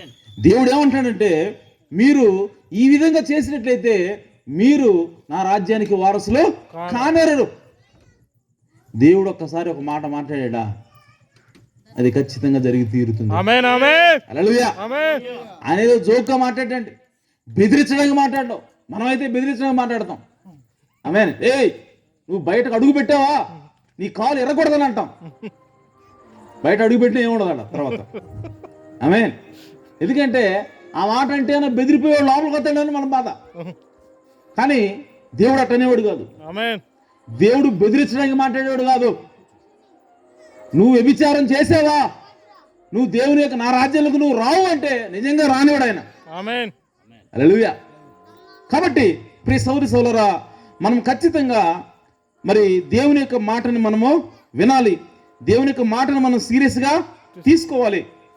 సో పేరుకు క్రైస్తవులం, జీవించేది మాత్రం, సేవ చేసేది మాత్రం సాతానికైతే నువ్వు నిజంగా ఆత్మ సంబంధమైనటువంటి విచారంలో ఉన్నావు. ఆమేన్. ఇంకా ఏముంది? ఆడంగితనము గలవారైనను పురుష సంయోగులైనను. ఆమేన్. పురుష సంయోగులు అంటే పురుషులతో పురుషులు. ఆమేన్. ఈ రోజుల్లో దేవుని యొక్క వాక్యం చెప్తా ఉంది, దేవుని యొక్క రాకడ సమయంలో, మనిషి కుమారుడు రాకడ సమయంలో ఒక సంఘటన జరుగుతుంది, ఒక సూచన ఉంది. ఏంటి అంటే లోతు దినాల్లో జరిగినట్టుగా జరుగుతుంది, నోహు దినాల్లో జరిగినట్టుగా జరుగుతుంది. ఎప్పుడంట? మనిషి కుమారుడు రాకడ సమయంలో. మనిషి కుమారుడు అనగా యేసుక్రీస్తు అన్నాడు. ఆమేన్. యేసుక్రీస్తు రెండోసారి రాబోతా ఉన్నాడు. ఆయన అన్నాడు, నేను రెండోసారి వస్తాను. సో నా రెండవ రాకడికి సూచనలు ఏంటి? నేను వచ్చే ముందు, రెండవసారి ఈ భూమి మీదకి వచ్చే ముందు, ఈ భూమి మీద కొన్ని సూచనలు జరుగుతాయి, కొన్ని సంఘటనలు జరుగుతాయి. అవేమిటి అని అంటే లోతు దినాల్లో ఏం జరిగిందో జరుగుతుంది. ఆమేన్. అలాగే నోహు దినాల్లో ఏం జరిగిందో ఆ విధంగా జరుగుతుంది. ఇప్పుడు లోతు దినాల్లో ఏం జరిగింది అని అంటే, లోతు దినాల్లో పురుషులతో పురుషులు, పురుషులు స్త్రీలు కాదండి. ఆమేన్. మీరందరూ పెద్దవాళ్ళు, పెళ్ళిళ్ళు కాబట్టి మీకు అర్థమవుతుంది, నేను డీటెయిల్ లోపలికి వెళ్ళట్లేదు. ఓకే, పురుషులతో స్త్రీలు కాదు, పురుషులతో పురుషులు. ఆమేన్. ఎందుకనంటే లోతు దినాల్లో లోతుని తన కుటుంబాన్ని రక్షించడం కోసము ఇద్దరు దేవదూతలు వచ్చారు అక్కడికి, సొదొమ గొమొర్రా దగ్గరికి. వచ్చినప్పుడు ఆ లోతు కుటుంబాన్ని, వాళ్ళు లోపల ఉన్నారు, వీళ్ళందరూ కూడా ఈ ఇద్దరు పురుషులాగా వెళ్ళారు వాళ్ళు దేవదూతలు. వెళ్ళినప్పుడు ఆ లోతు ఇంటిని చుట్టుముట్టారట. ఎవరు? ఆ గ్రామస్తులు, ఆ పట్టణస్తులు. ఆమేన్. ఆ చుట్టుముట్టిన వాళ్ళు ఎవరెవరు ఉన్నారో బైబిల్ రాయబడింది. ఎవరున్నారంటే చిన్న పిల్లోడు మొదలుకొని, ఏం రాయబడింది? చిన్న పిల్లోడు మొదలుకొని వృద్ధుల వరకు ఆ ఇంటిని చుట్టుముట్టారంట. అంటే ఏ ఏజ్ వాళ్ళు తీసుకున్నా సరే వాళ్ళందరూ కూడా పురుషులతో పురుషులు. ఆమేన్. సో ఆ విధంగా చేస్తున్నారు కాబట్టి వాళ్ళందరూ వచ్చారంట. వచ్చి వాళ్ళు ఏమడుగుతున్నారంటే, మీ ఇంట్లోకి ఈ రోజు వచ్చినట్టు ఆ ఇద్దరు పురుషులు మాకు ఒకరు పంపించు, మేము వాళ్ళని కొడతామని చెప్పి వాళ్ళు అంటున్నారు. ఎవరు? చిన్న పిల్లలు మొదలుకొని వృద్ధుల వరకు. ఆమేన్. ముసలోళ్ళ వరకు కూడా ఆ విధంగా ఆ ఇద్దరు పురుషులు మా దగ్గర పంపించు, మేము వాళ్ళతో సైనించాలని చెప్పి వాళ్ళు మాట్లాడుతున్నారు. అంటే ఆ లోతు దినాల్లో జరిగినటువంటి పాపం ఏమిటి అని అంటే అది హోమోసెక్సువాలిటీ, పురుషులతో పురుషులు చేసేటువంటి పాపం. అయితే ఇప్పుడు యేసుప్రభువు అంటాడు, నేను రెండోసారి ఈ భూమి మీదకి వచ్చేటప్పుడు ఈ ప్రపంచంలో ఆ విధమైనటువంటి సంఘటనలు జరుగుతాయని చెప్పి అన్నాడు ఆయన. కాబట్టి మీరు ఇప్పుడు చూడండి, ప్రపంచం అంతా కూడా పురుషులు పెళ్లి చేసుకోవచ్చు అని ప్రభుత్వాలే లైసెన్స్ ఇచ్చినటువంటి సందర్భాలు మనం చూస్తున్నాం. కోర్టులు లైసెన్స్ ఇస్తున్నాయి, పురుషులు పెళ్లి చేసుకోవచ్చు అని కోర్టు లైసెన్స్ ఇస్తున్నాయి. అంటే లోతు దినాల్లో ఏం జరిగిందో ఇప్పుడు అది ఆల్రెడీ జరుగుతూ ఉంది. ఆమేన్. అలాగే దేవుడు ఇంకో మాట ఏమన్నాడంటే, నోహు దినాల్లో జరిగినట్టుగా జరుగుతుంది. నోహు దినాల్లో ఏం జరిగింది అని అంటే, నరుల కుమారులు, దేవుని కుమారులు, నరుల కుమార్తెలు చక్కని వారిని చూచి వాళ్ళని తీసుకుని వెళ్ళిరని ఉంది. యాక్చువల్లీ తెలుగు బైబిల్లో పెళ్లి చేసుకోవడానికి తీసుకెళ్ళరని ఉంది, కానీ అసలు తర్జుమాలో లేదండి. వాళ్ళ మనసుకు వచ్చిన వాళ్ళని వాళ్ళు తీసుకుని వెళ్ళారని ఉంది అంతే. అంటే స్త్రీ పురుషులు యవనస్తులు, కనపడింది అమ్మాయి చక్కగా ఉంది, ఓకే రా మన ఇద్దరు కలిసి జీవిద్దాం. పెళ్ళి లేదు ఇంకా, కానీ ఇద్దరు స్త్రీ పురుషులు కలిసి జీవిస్తాం, సహజీవనం చేస్తూ ఉన్నారు. ఎప్పుడు? నోహు దినాల్లో. ఆమేన్. సో అలాగే ఈ రోజుల్లో, అనగా యేసుక్రీస్తు యొక్క రెండవ రాకడ సమయంలో కూడా ఆ విధంగా ఉంటుందని బైబిల్ చెప్తా ఉంది. మరి ఇప్పుడు మనం అలాంటి సంఘటనలు చూస్తున్నామా లేదా? సినిమా యాక్టర్లు చూస్తే వాళ్ళు ఎవరు కూడా పెళ్లి చేసుకోరు సరిగ్గా. వాళ్ళు చేసేది అంతా కూడా సహజీవనమే. కొన్నాళ్ళు ఆయనతో ఉంటుంది, మళ్ళీ బ్రేకప్ చెప్పుకొని ఇంకొన్నాళ్ళు ఇంకొక అతనితో ఉంటుంది అని పేపర్లు చదువుతూ ఉంటారు. పలానా హీరోయిన్ డేటింగ్ చేస్తున్న అతనితోటి. డేటింగ్, దాని పేరేంటి? డేటింగ్. అదేంటంటే సహజీవనమైనది, అనగా లోతు దినాల్లో జరిగినటువంటి పాపం అది. ఆమేన్. అనగా ఒక రకంగా అది జారత్వమైనది. ఆమేన్. కాబట్టి ప్రియ సోదరి సోదరులారా, ఆ విధంగా ఉంటుందని చెప్పి దేవుడు చెప్పాడు. ఇప్పుడు అవి చూస్తూ ఉన్నాం. అంటే దేవుని యొక్క రెండవ రాకడ అత్యంత సమీపంలో ఉన్నది. ఆమేన్. ఆమేన్. ఏ పిల్లలు,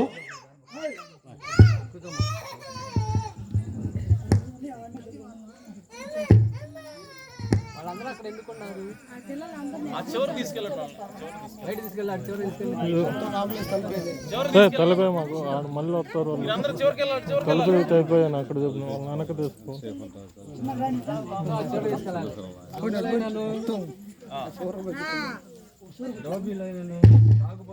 దొంగలైనను లోపులైనను. లోపి అంటే ఎవరండి? దొంగలంటే తెలుసు కదా, దొంగతనం చేయకూడదు. ఆమేన్. లోపులైనను. లోబి అంటే డబ్బులు ఖర్చు పెట్టడానికి ఇష్టపడిన అంటే పిసినారోళ్ళు. ఆమేన్. పిసినారోళ్ళు కూడా దేవుని రాజ్యానికి వెళ్ళరండి. ఆమేన్. సో దేవునికి ఇవ్వాలంటే చాలా బాధ. ఆమేన్. దేవునికి ఇవ్వాలంటే చాలా బాధ. కానీ దేవుడు ఏమంటాడంటే ధారాళముగా ఇచ్చువారిని నేను ప్రేమిస్తున్నాను అంటాడు ఆయన. ఆమేన్. ఇంకో మాట ఏముందంటే విశ్వాసం లేకుండా దేవునికి ఇష్టడైనట అసాధ్యం. దేవునికి ఇష్టడై ఉండాలంటే ఏముండాలి? విశ్వాసం ఉండాలి. హల్లెలూయా. సో అలాగే ధారాళంగా ఇచ్చేవాడిని కూడా దేవుడు ఇష్టపడతాడంట. ఆమేన్. సో ధారాళంగా ఇవ్వాలంటే ఏముండాలి? వీడికి విశ్వాసం ఉండాలా. ఆమేన్. అంటే లోబికి అనగా పిసినరోడికి ఏముండదంటే విశ్వాసం ఉండదు. కాబట్టి వాడు డబ్బులు ఇవ్వలేడు, దేవుని యొక్క కార్యాలకి డబ్బులు ఇవ్వలేడు. ఆమేన్. సో కాబట్టి దేవుడు లోబుల్ని కూడా నా రాజ్యాలకు మీరు. ఈరోజు చాలామంది డబ్బు ఖర్చు పెట్టడానికి ఇష్టపడరు. కోటాలు పెడుతుంటే ఎందుకయ్యా కోటాలు డబ్బులు ఖర్చు అని చెప్పి అంటున్నారు. ఆమేన్. ఎందుకనంటే వాళ్ళకి దేవుని యొక్క కార్యక్రమాలు ఖర్చు పెట్టడం అనేది ఒక వేస్ట్ ఖర్చులా కనపడుతుంది. అది ఎందుకు వృధాగా పనికిరాని పనిలాగా కనబడుతుంది. దాని అర్థం ఏంటంటే లోపలికి వెళ్ళి చూస్తే వాళ్ళు ఏమి లేదంటే విశ్వాసం లేదు. హల్లెలూయా.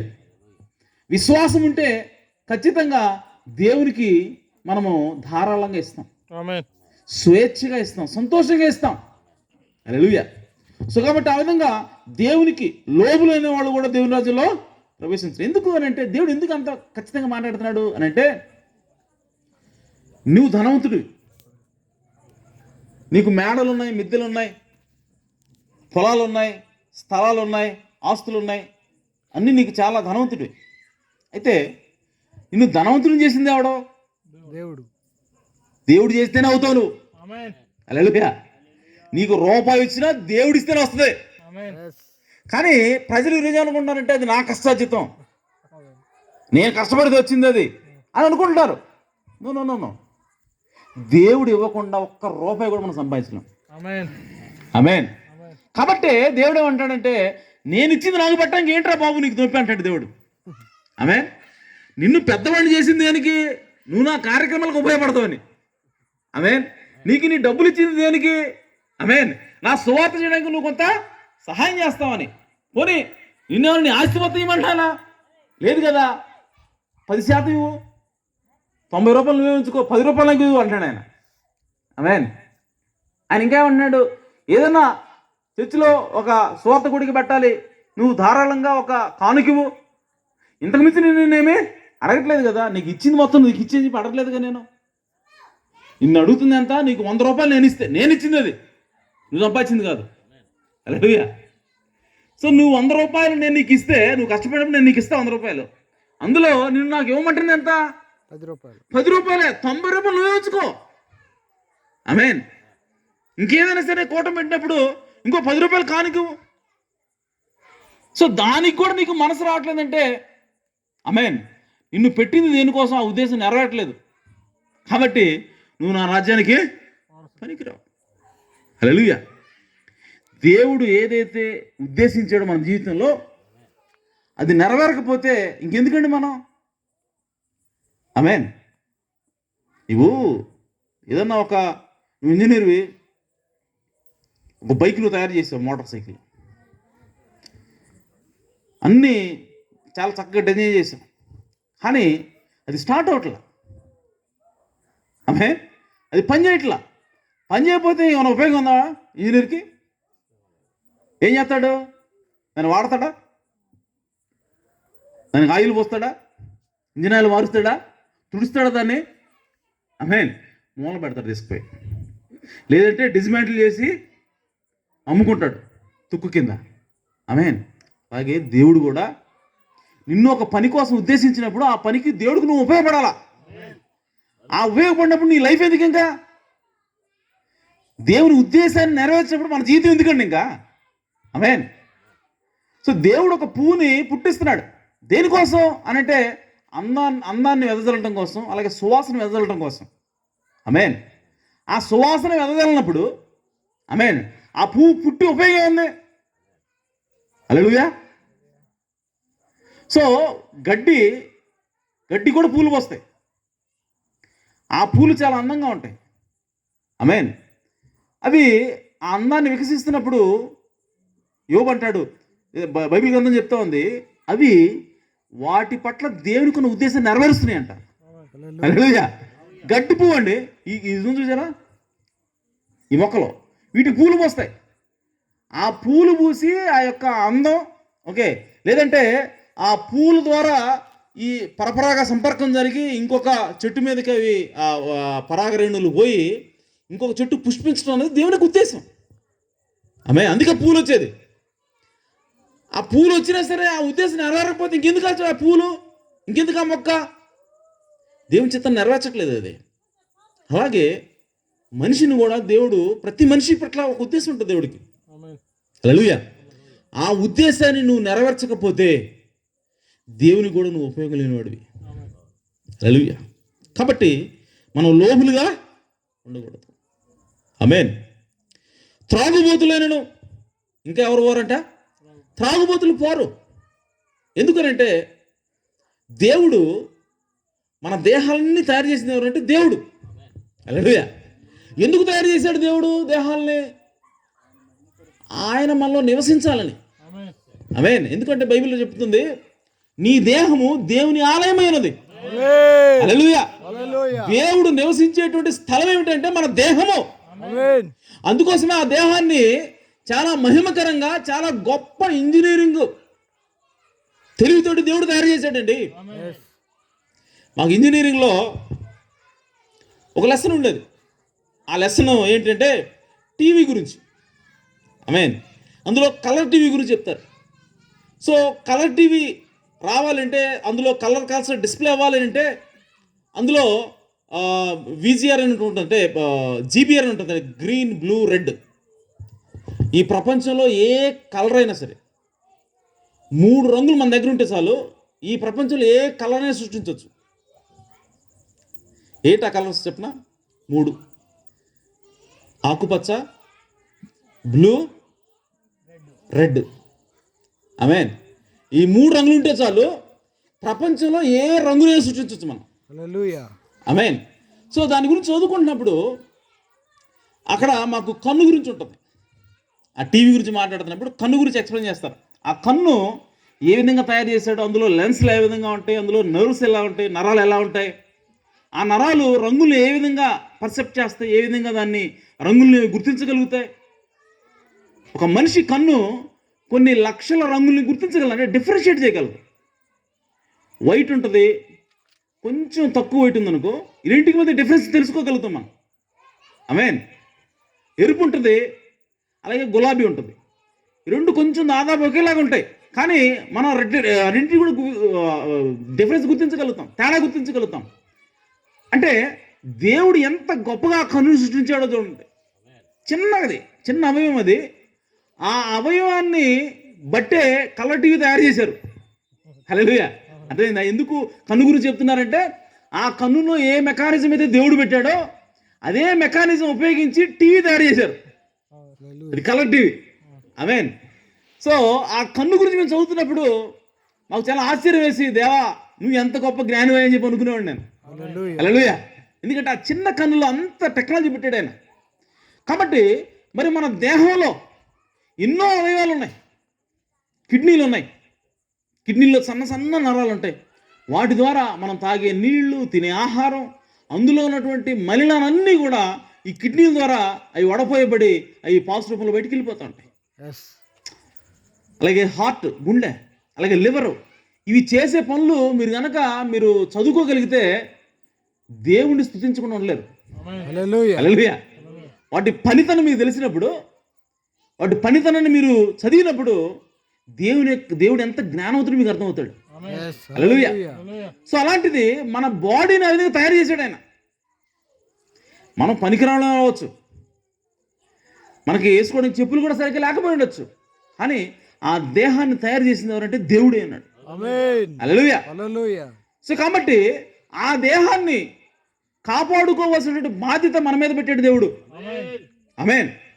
ఎందుకనంటే అంత బాగా అద్భుతంగా మన దేహాన్ని తయారు చేసిన దేవుడు. ఎందుకనంటే ఆయన మన లోపలికి వచ్చి నివసించడానికి. హల్లెలూయా. సో మనమే దేవునికి ఇల్లు అయి ఉన్నాం. ఈరోజు ఎక్కడ నివసిస్తాడు దేవుడు అంటే మనలోనే. అయితే ఈ దేహాన్ని మనము త్రాగుడు ద్వారా పాడు చేస్తున్నాం. చాలామంది ఆల్కహాల్ తీసుకొని లివరు, హార్ట్, లంగ్స్ ఇవన్నీ కూడా పాడైపోతున్నాయి. అంటే ఏం చేస్తున్నామంటే దేవుని ఇల్లుని మనం పాడు చేస్తూ ఉన్నాం.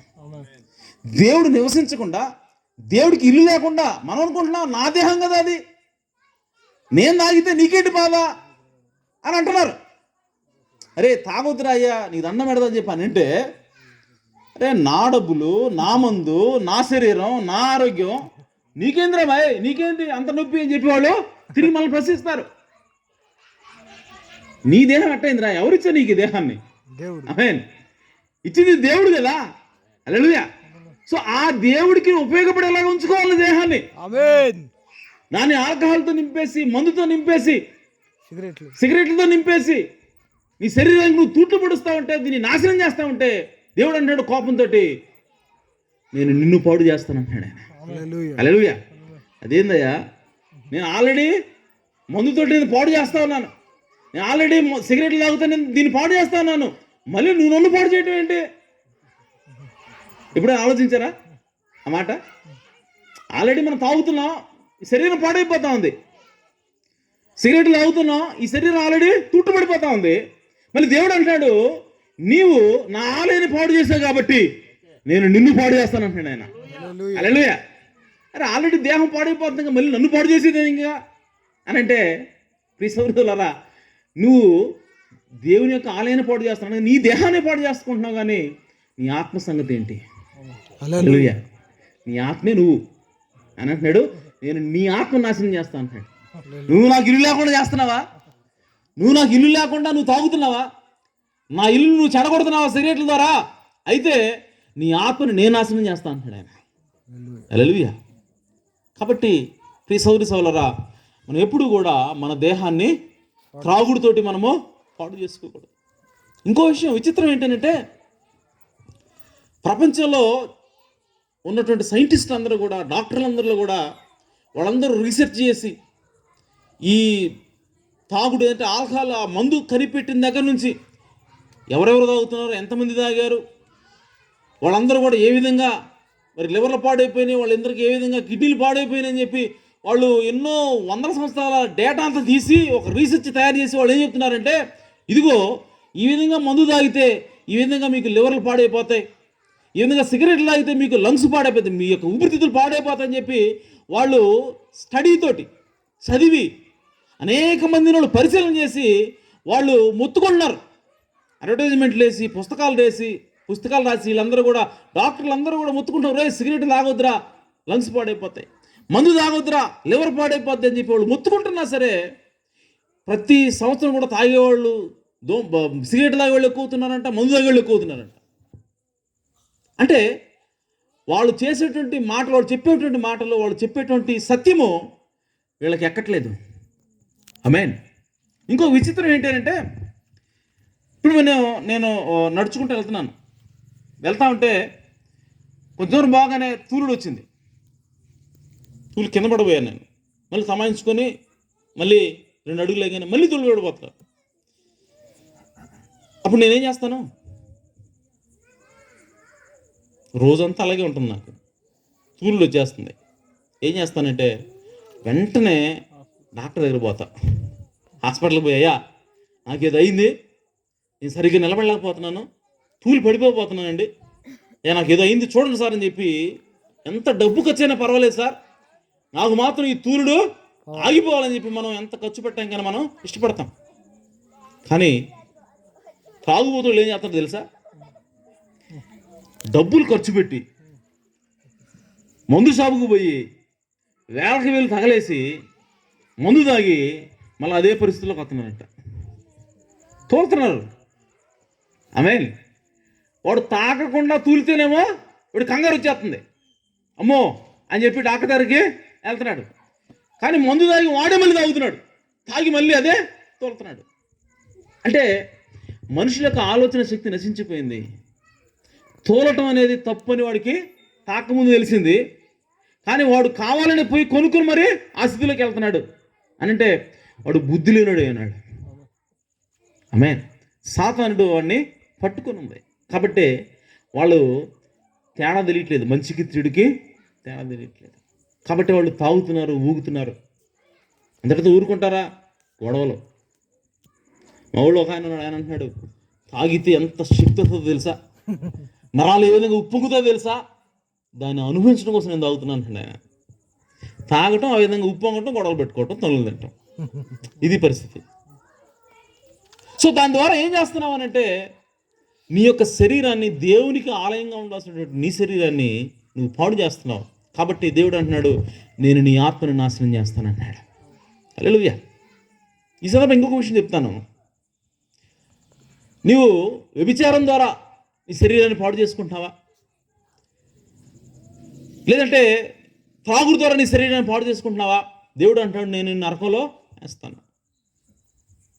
లేదంటే అగ్నిగంధకాల ద్వారా నేను నిన్ను కాల్చేస్తాను అని చెప్పి అన్నప్పుడు మీరు అనుకోవచ్చు, అరే చస్తే ఒకరోజు వస్తాం కదా, ఏదో పైనుంచి అగ్ని దిగొచ్చింది అనుకో, సొదొమ గొమొర్రా ప్రాంతంలో అగ్ని పడ్డట్టు పడింది అనుకో, ఒక్క 2 నిమిషాలు అయిపోతాం, చచ్చిపోతాం. అదే ఎవరు చేశారు, ఎవరు చూశారు, ఎవరు చూడబోయాడు, ఒకవేళ చచ్చినా ఒక క్షణం వెళ్ళిపోతాం కదా. అంటే 2 నిమిషాలు, 3 నిమిషాలు, 5 నిమిషాలు బాధపడతాం అంతే. ఆ బాధ మనకు తర్వాత తెలియదు కదా అని చెప్పి అనుకుంటున్నారు. ఆమేన్. అయితే నేనంటాను, బాధ దేనికి? బాధ అనిపిస్తుంది ఎవరు? ఈ శరీరమా, నువ్వా? మీరు గమనించండి, అర్థం చేసుకున్న మాట. నిన్ను పిన్నిసి పెట్టి కూర్చితే ఆమేన్ అబ్బా అంటావు కదా, అబ్బా అనేది ఎవరు? ఈ శరీరమా లేదంటే నువ్వా? శరీరం కాదు, నువ్వు వేరు, శరీరం వేరు. ఈ చెయ్యి ఎవరిదంటే ఏం చెప్తావు నువ్వు? నాది.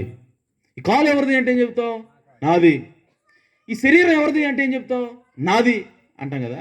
మరి శరీరం నీదైనప్పుడు మరి నువ్వెవరు అసలు? ఆమేన్. అర్థమవుతున్నమాట? ఈ శరీరం నువ్వు కాదు, శరీరం నీది అంటున్నావు. ఆమేన్. మరి నువ్వెవరు మరి అని అంటే, శరీరంలో ఆత్మే మనం. హల్లెలూయా. సో ఇప్పుడు పిన్నిసి పెట్టి కొచ్చగానే అబ్బా అనేది ఎవరంటే? ఆత్మ. ఆమేన్. ఎలా చెప్తారండి అంటే, సరే ఆత్మను తీసి పక్కన పెట్టండి, చచ్చిపోయినట్టు పోయి పిన్నిసి పెట్టి కూర్చో అబ్బా అంటాడా? అంటావు. మరి బతుకున్నప్పుడు వాడు అంటాడు అబ్బా అని. ఎందుకు మరి అరిసేది ఎవరు అబ్బా అని? శరీరం కాదు, లోపల ఆత్మ అరుస్తుంది. అంటే నొప్పి ఆత్మకు తెలుస్తుంది. హల్లెలూయా. అందుకోసమే బైబిల్ ఏం చెప్తుందంటే, కేవలం మీ శరీరం చంపేవాడికి భయపడొద్దు, ఆత్మను దేహమును రెండింటిని కూడా చంపగలిగే శక్తి గల దేవుడికి భయపడు. హల్లెలూయా. సో నరకంలో వేసి నిన్ను కాల్చి బాధించేవాడు ఎవరు అని అంటే దేవుడే అన్నాడు. హల్లెలూయా. సాతాను కేవలం మన శరీరాన్ని అటాక్ చేయగలడు, శరీరం నుంచి మనల్ని వేరు చేసి తీసుకుపోగలడు, కానీ ఆత్మను వాడు ఏం చేయలేడు. సాతానుడు ఆత్మను బాధించలేడు, శరీరాన్ని మాత్రం బాధిస్తాడు. అందుకోసమే ఈ శరీరానికి రోగం పెట్టేది ఎవరంటే సాతాను. ఆమేన్. యాక్సిడెంట్లు నీకు దెబ్బలు తగిలి చేసేది ఎవడంటే సాతాను. వాడు టార్గెట్ అంతా కూడా దీని మీద ఉంటుంది. ఆమేన్. కానీ దేవుడు కొడితే ఎక్కడ కొడతాడు తెలుసా? నిన్ను కొడతాడు, లోపల ఉన్నటువంటి ఆత్మను కొడతాడు. అందుకోసమే ఆ అగ్నిలో వేసినప్పుడు పురుగు అగ్ని ఆరదు, పురుగు చావదు. అక్కడ కాలుతా ఉండేది ఎవరు? శరీరం కాదు, ఆత్మలో. శరీరం అనేది నరకంలోకి పోదు, శరీరం అనేది పరలోకానికి పోదు. సో కాబట్టి కాలేదు ఎవరు అక్కడ? ఆత్మే. నువ్వు అనుకుంటున్నావు చచ్చిపోతే 5 నిమిషాలు పోతావు అనుకుంటున్నావు. ఈ సుఖాన్ని ఆడ వదులుకునేది మందు అసలు ఎలా ఉంటుంది అనుకున్నావు? సిగరెట్ అయితే పఫ్ వేస్తే ఎలా ఉంటుంది అనుకున్నావు? ఎంత ఆనందం అని అనుకోవచ్చు. పోతే పోతాం, 5 నిమిషాలు కదా చచ్చిపోతాం అనుకుంటా. కాదు కాదు, యుగ యుగాలు నువ్వు కాలబోతా ఉన్నావు. హల్లెలూయా. కాబట్టి నీ ఆత్మని బాధించేవాడు, నీ ఆత్మను కూడా చంపగలిగేది ఎవరంటే దేవుడే ఉన్నాడు. హల్లెలూయా. కాబట్టి ప్రియ సోదరి సోదరులారా, దేవుని యొక్క రాజ్యానికి మనము వారసులు అవ్వాలి అంటే మనం వీటన్నిటి నుంచి కూడా దూరం జరగాల. ఆమేన్. దేవుడు అంటున్నాడు, ఇదిగో నేను నీకు రక్షణ ఇస్తా ఉన్నాను, నా ఆత్మను నేను మీకు ఇస్తా ఉన్నాను.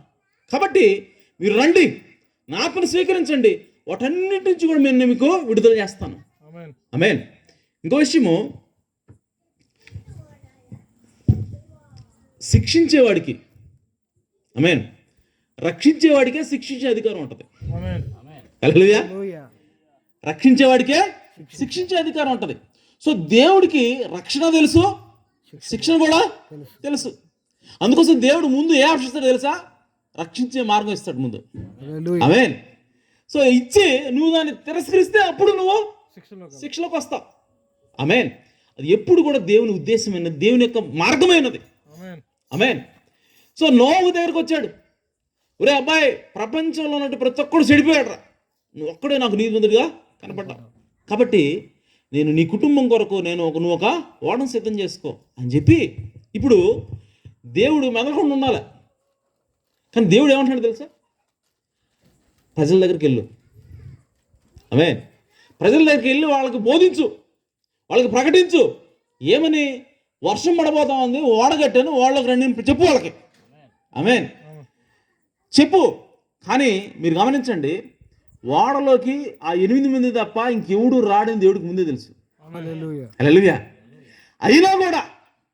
అయినా కూడా దేవుడు అన్యాయస్తుడు కాదు, దేవుడు అక్రమస్తుడు కాదు. కాబట్టి దేవుడు ఏం చెప్తున్నాడంటే, ఆయన తప్పు లేకుండా ముందుగానే నోహును పంపించి జలప్రళయం రాకముందే వాళ్ళందరికీ కూడా 120 సంవత్సరాలు బోధించాడు ఆయన. ఎన్ని సంవత్సరాలు? 1 సంవత్సరం 2 సంవత్సరాలు కాదండి, 120 సంవత్సరాలు బోధించాడు. ఒకటే వర్తమానం. ఈరోజు నోవు పాస్టర్ గారు ఆ పలానా ఊర్లో కూటం పెట్టాడంట, ఎంత బాగుండి అని చెప్పాను. కానీ ఆయన చెప్తున్నాడు, దేవుడు వర్షం పంపిస్తాడంట, ఓడ కట్టమన్నాడు, కట్టాను, మీరు ఓడలో రండి అని చెప్తున్నాడు. ఓకే, బాగుంది అని చెప్పి అనుకున్నారు. ఇంకో రోజు పాస్టర్ గారు ఈరోజు వేరే ఊర్లో కూటం పెడుతున్నాడు అని చెప్పి ఆడకపోతే ఆడ కూడా అదే వర్తమానం. ఓడగట్టాను, వాళ్ళకి రండి. ఆమేన్. ఇంకో రోజు ఇంకో చోట పోతే ఆడ కూడా అదే వర్తమానం. ఈ విధంగా ఎన్ని సంవత్సరాలు ప్రకటించాడంటే 120 సంవత్సరాలు ప్రకటించాడు ఆయన. హల్లెలూయా. సో కాబట్టి దేవుడు నోహును ఉపయోగించుకొని వాళ్ళందరినీ కూడా జలప్రళయం నాశనం చేయడానికంటే ముందే దేవుడు కృపావర్తమానాన్ని పంపించాడు, కృపతో కూడిన వర్తమానాన్ని పంపించాడు. అదే నాశనం అయిపోతారు రండి అని చెప్పి దేవుడు పిలిచాడు. అయినా సరే వినలేదు కాబట్టి వాళ్ళు జలప్రళయంలో నశించిపోయారు. ఆమేన్. అలాగే ప్రియ సోదరి సోదరులారా, ఈరోజు ఈ సమయంలో దేవుడు తన దాసుని ఉపయోగించుకొని, అల్పుడినటువంటి నన్ను ఉపయోగించుకొని, దేవుడు ఇప్పుడు ఏం మాట్లాడుతున్నాడంటే, నువ్వు వ్యభిచారం చేయొద్దు, దేవుని రాజ్యానికి దూరం అవుతావు. ఆమేన్. నువ్వు లోబిగా ఉండొద్దు, దేవుని రాజ్యానికి దూరం అవుతావు. నువ్వు దొంగతనం చేయొద్దు, దేవుని రాజ్యానికి దూరం అవుతావు. నువ్వు ఆ విధంగా జాగ్రత్త చేయొద్దు, దేవుని రాజ్యానికి దూరం అవుతావు అని చెప్పినప్పుడు, ఆమేన్, నువ్వు వింటే దేవుడిని రక్షిస్తాడు. హల్లెలూయా. సో ఈ వర్తమానం అంతా కూడా దేని చెబుతున్నాడంటే, నిన్ను శిక్షించడానికి కాదు, నువ్వు రక్షించడానికి కోసం చెప్తున్నాడు ఆయన. ఆమేన్. కాబట్టి ప్రియ సోదరి సోదరులారా, దేవుడు తన మాటని చెబుతున్నప్పుడు మనం జాగ్రత్తగా విని దాన్ని పట్టుకుని ఉంటే మనం రక్షించబడతాము.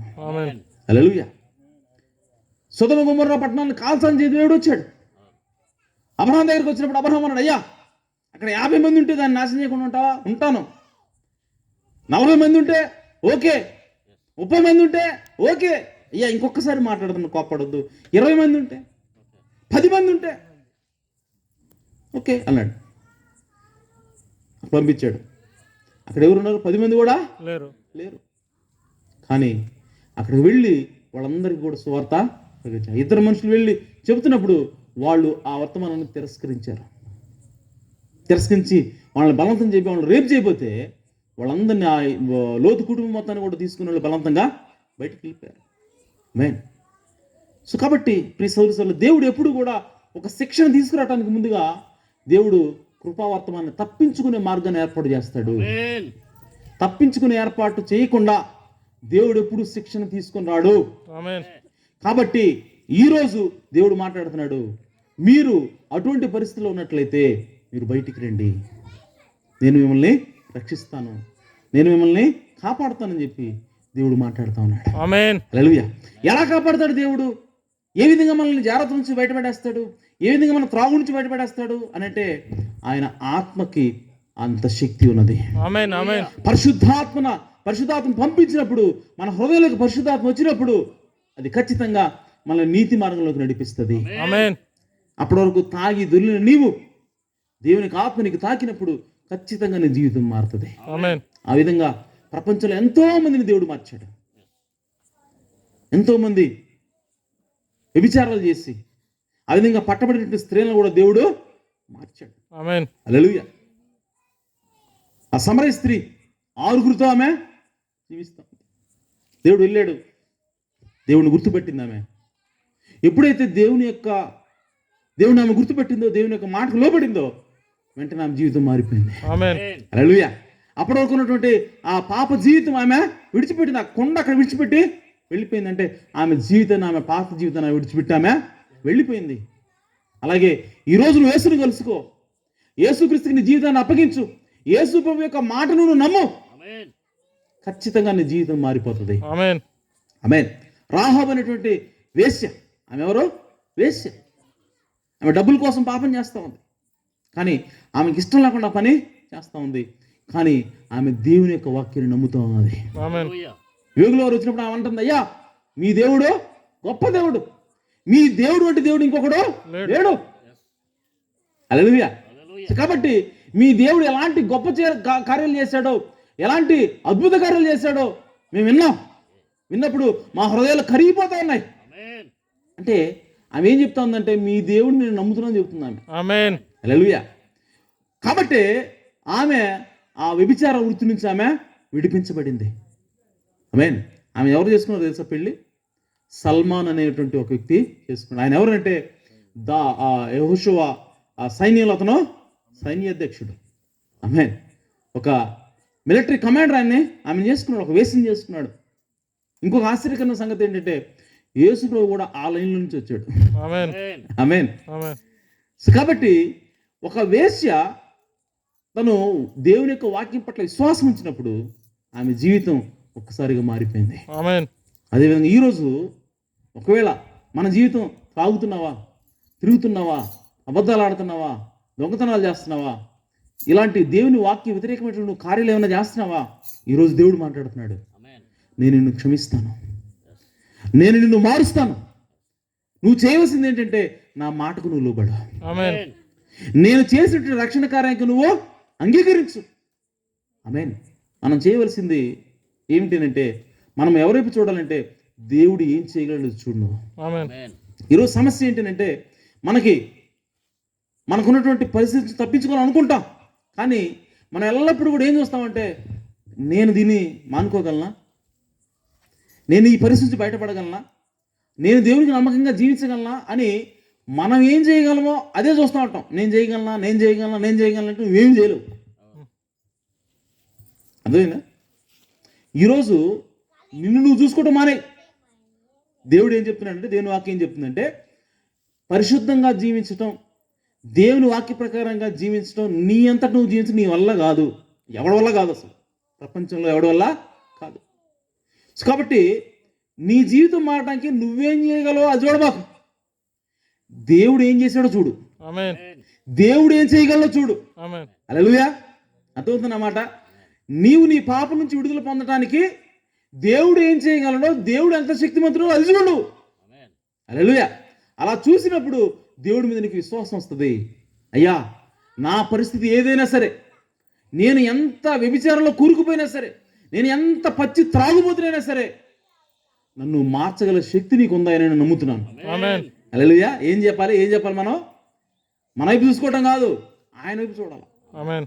నన్ను విడిపించడానికి నువ్వు సమర్థుడివి, నా పరిస్థితిని మార్చడానికి నీకు శక్తి ఉంది, నువ్వు చేయగలవు అని చెప్పి యేసుక్రీస్తు యొక్క శక్తిని మనం గుర్తించాలా. గుర్తించి ఆయన చెప్పాలా, ప్రభువా నా వల్ల అయితే కాదు, నువ్వు నాకు సహాయం చేయి, ఆమేన్. నన్ను విడిపించు. ఖచ్చితంగా నేను విడుదల పొందాలనుకుంటున్నాను, ఆమేన్. ఖచ్చితంగా నేను నీ రాజ్యానికి వారసులు అవ్వాలనుకుంటున్నాను, కాబట్టి నాకు సహాయం చేయి ప్రభువా. నువ్వు ఎందుకంటే నువ్వు సర్వశక్తి గల దేవుడివి, ఆమేన్. ఆమేన్. నీకు సమస్తము సాధ్యమే, ఆమేన్. ఒక పాపిని పరిశుద్ధుడిగా మార్చగల దేవుడు నువ్వు ఆమేన్. అని యేసుక్రీస్తు మీద మనం నమ్మకం ఉంచినట్లయితే ఖచ్చితంగా ఆయన చేయగలడు. ఆమేన్. మన ఇంట్లో మీరు గమనించండి, స్త్రీలకు చెప్తున్నాను, మీ పురుషుడు అనగా మీ భర్త సరైనటువంటి బాధ్యత తీసుకోవట్లేదా, సరిగా మీతో ఉండట్లేదా, బాధ్యత కలిగి లేడా, సంపాదించట్లేదా, మీరేం చెప్పండి అంటే మీ భర్తకి, అయ్యా నిన్ను పురుషుడిగా సృష్టించింది దేవుడు, పురుషుణ్ణి ఏలమని దేవుడు చెప్పాడు, చెప్పిన దేవుడు నిన్ను పురుషుడిగా సృష్టించాడు అంటే నీవు పని చేయగలవు, నువ్వు సంపాదించగలవు, నువ్వు నన్ను పోషించగలవు, నీకు ఆ సామర్థ్యం దేవుడు పెట్టాడు. కాబట్టి లే, నీ సామర్థ్యాన్ని నువ్వు గుర్తించు, నువ్వు పని చేయి, నన్ను మన బిడ్డల్ని పోషించు అని చెప్పి చెప్పండి. ఖచ్చితంగా లేచి పని చేస్తాడు మీ ఆయన. అట్ట కాదు, నువ్వు పనికిమాలినోడు, నువ్వు దరిద్రుడివి, నీకేం చేత కాదు అని అంటే వాడికి చెయ్యాలన్నా కూడా చేయలేడు. ఇంకా అర్థమవుతుందా మీకు? మీరు ఎవరినైనా సరే పని చేయించాలంటే ఎంకరేజ్ చేయాలి. ఆమేన్. డిస్కరేజ్ చేస్తే చెయ్యగలిగేవాడు కూడా చేయలేడు. ఆమేన్. మీరు హుస్సేన్ బోల్ట్ దగ్గరికి వెళ్ళి, అరే నీ వల్ల కాదురా పరిగెత్తటం, ఆమేన్, నీకంత సీన్ లేదు, నీకంత శక్తి సామర్థ్యాలు లేవు అంటే హుస్సేన్ బోల్ట్ పరిగెత్తేవాడే కాదు. ఆమేన్. కాబట్టి మనం ఎల్లప్పుడూ కూడా ఏం చేయాలంటే ఎంకరేజ్ చేయాలి. ఆమేన్. ఉత్సాహపరిచే మాటలు చెప్పాలి, పాజిటివ్గా మాట్లాడాలి. నువ్వు చేయగలవు, నీకు ఇది సాధ్యమే, మేమందరూ నీ మీద నమ్మకం పెట్టుకున్నాం, మేమందరూ నీ మీద ఆధారపడుతున్నాం అంటే ఆ పురుషుడికి 1000 ఏనుగుల బలం వస్తుంది. అప్పుడు అతను ఉన్నటువంటి పురుషుడు చూడగలుగుతావు. ఒక పురుషుడిని పురుషుల్లాగా మార్చాలని అంటే వాడిని ఏం చేయాలంటే పొగడాల. హల్లెలూయా. వాడి సామర్థ్యాన్ని నువ్వు చెప్పాల. దేవుడే నిన్ను పురుషుడిగా పుట్టించాడు, నీ అంతటి నువ్వు పురుషుడు అవ్వాలా అంటే దేవుడు నీకు ఆల్రెడీ సామర్థ్యాన్ని ఉంచాడు. కాబట్టి లే, నీ స్థానానికి నువ్వు నిలబడు, నువ్వు పురుషుల్లాగా ఉండు, నువ్వు చేయగలవయ్యా, నువ్వు పని చేయని చెప్పంటే వాడు ఖచ్చితంగా పని చేస్తాడు, కష్టపడతాడు, కుటుంబాన్ని పోషిస్తాడు. హల్లెలూయా. అలాగా ప్రియ సోదరి సోదరులారా, మనం ఎల్లప్పుడూ కూడా దేవుణ్ణి ఆ విధంగా మనము వాక్యం ద్వారా పట్టుకుని చెప్పినప్పుడు యేసుక్రీస్తు కూడా అదే చెప్పాలి. యేసుక్రీస్తుకి ఏం చెప్పాలంటే, అయ్యా నువ్వు దేవుడివి, అయ్యా నువ్వు రక్షకుడివి, నన్ను రక్షిస్తావు, నువ్వు పాపిని పరిశుద్ధుడిగా మార్చగలవు, నీకు ఆ శక్తి ఉంది, నేను నమ్ముతున్నా, ఇదిగో నేను పాపిని, నన్ను మార్చయ్యా అని చెప్పంటే ఆయన మారుతాడు. అట్టగాకుండా ఆయన దగ్గర పోయి, అయ్యా నా అంత పాపివుడు లేడు, దేవుడు కూడా నన్ను మార్చలేడు అన్నాడు అనుకో, యేసు పట్టించుకోడు. ఇక అర్థమైందా? ఎందుకనంటే విశ్వాసం లేకుండా దేవునికి ఇష్టడుట అసాధ్యము. యేసు దగ్గరికి వెళ్ళి, నీ వల్ల కాదయ్యా నన్ను మార్చడం, నేనంతా ఘోరమైన పాపిని అని చెప్పి అన్నావా, దేవుడు నిన్నేమీ మార్చలేడు. అలా కాదు, అయ్యా నేను ఎంత పాపినైనా సరే నాకు అనవసరం, నువ్వు మాత్రం మార్చగలవు నన్ను అని దేవుడికి చెప్పు. ఆమేన్. దేవుడు ఖచ్చితంగా నిన్ను మారుస్తాడు, నీ జీవితాన్ని మారుస్తాడు. కాబట్టి ప్రియ సోదరి సోదరులారా, మనం ఆ విధంగా దేవుని యొక్క శక్తిని ఆశ్రయిద్దాం, దేవుని యొక్క విశ్వాసం ఉంచుదాం, మన జీవితాన్ని దేవుడు ఖచ్చితంగా మారుస్తాడు. దేవుడు ఎల్లప్పుడూ కూడా ఒక మాట ఇచ్చాడనంటే దాన్ని ఖచ్చితంగా నెరవేర్చే దేవుడే ఉన్నాడు. ఆమేన్. కాబట్టి ఆ మాటను నమ్ముదాం, ఆ మాట మీద నిలబడదాం, దేవుడి దగ్గర నుంచి మేలు పొందుకుందాం, దేవునికి ఇష్టలుగా జీవిద్దాం. దేవుడు మిమ్మల్ని సమృద్ధిగా దీవించును గాక. ఆమేన్. ఆమేన్. ఈ సమయాన్ని తిరిగి పాస్టర్ గారికి ఇస్తాను.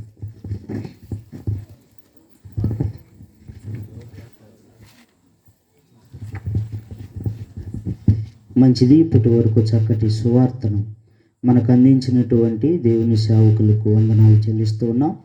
మన గ్రామాన్ని ప్రేమించి మరొకసారి సువార్తను ప్రకటించటానికి దేవుని ఆత్మచేత ప్రేరేపించబడి మన మధ్యలోకి వచ్చారు. ఈ చెప్పబడిన సువార్త మన గ్రామంలో ఇంకా రక్షణ పొందవలసిన వారందరూ కూడా రక్షణ పొందినట్లుగా పరిశుద్ధ ఆత్మ కార్యము చేయునుగాక. ఏ మాటలు, ఇదే సువార్త. ఏమండి, స్థానిక పాస్టర్ గారు చేస్తే ఏమంటారు చెప్పండి?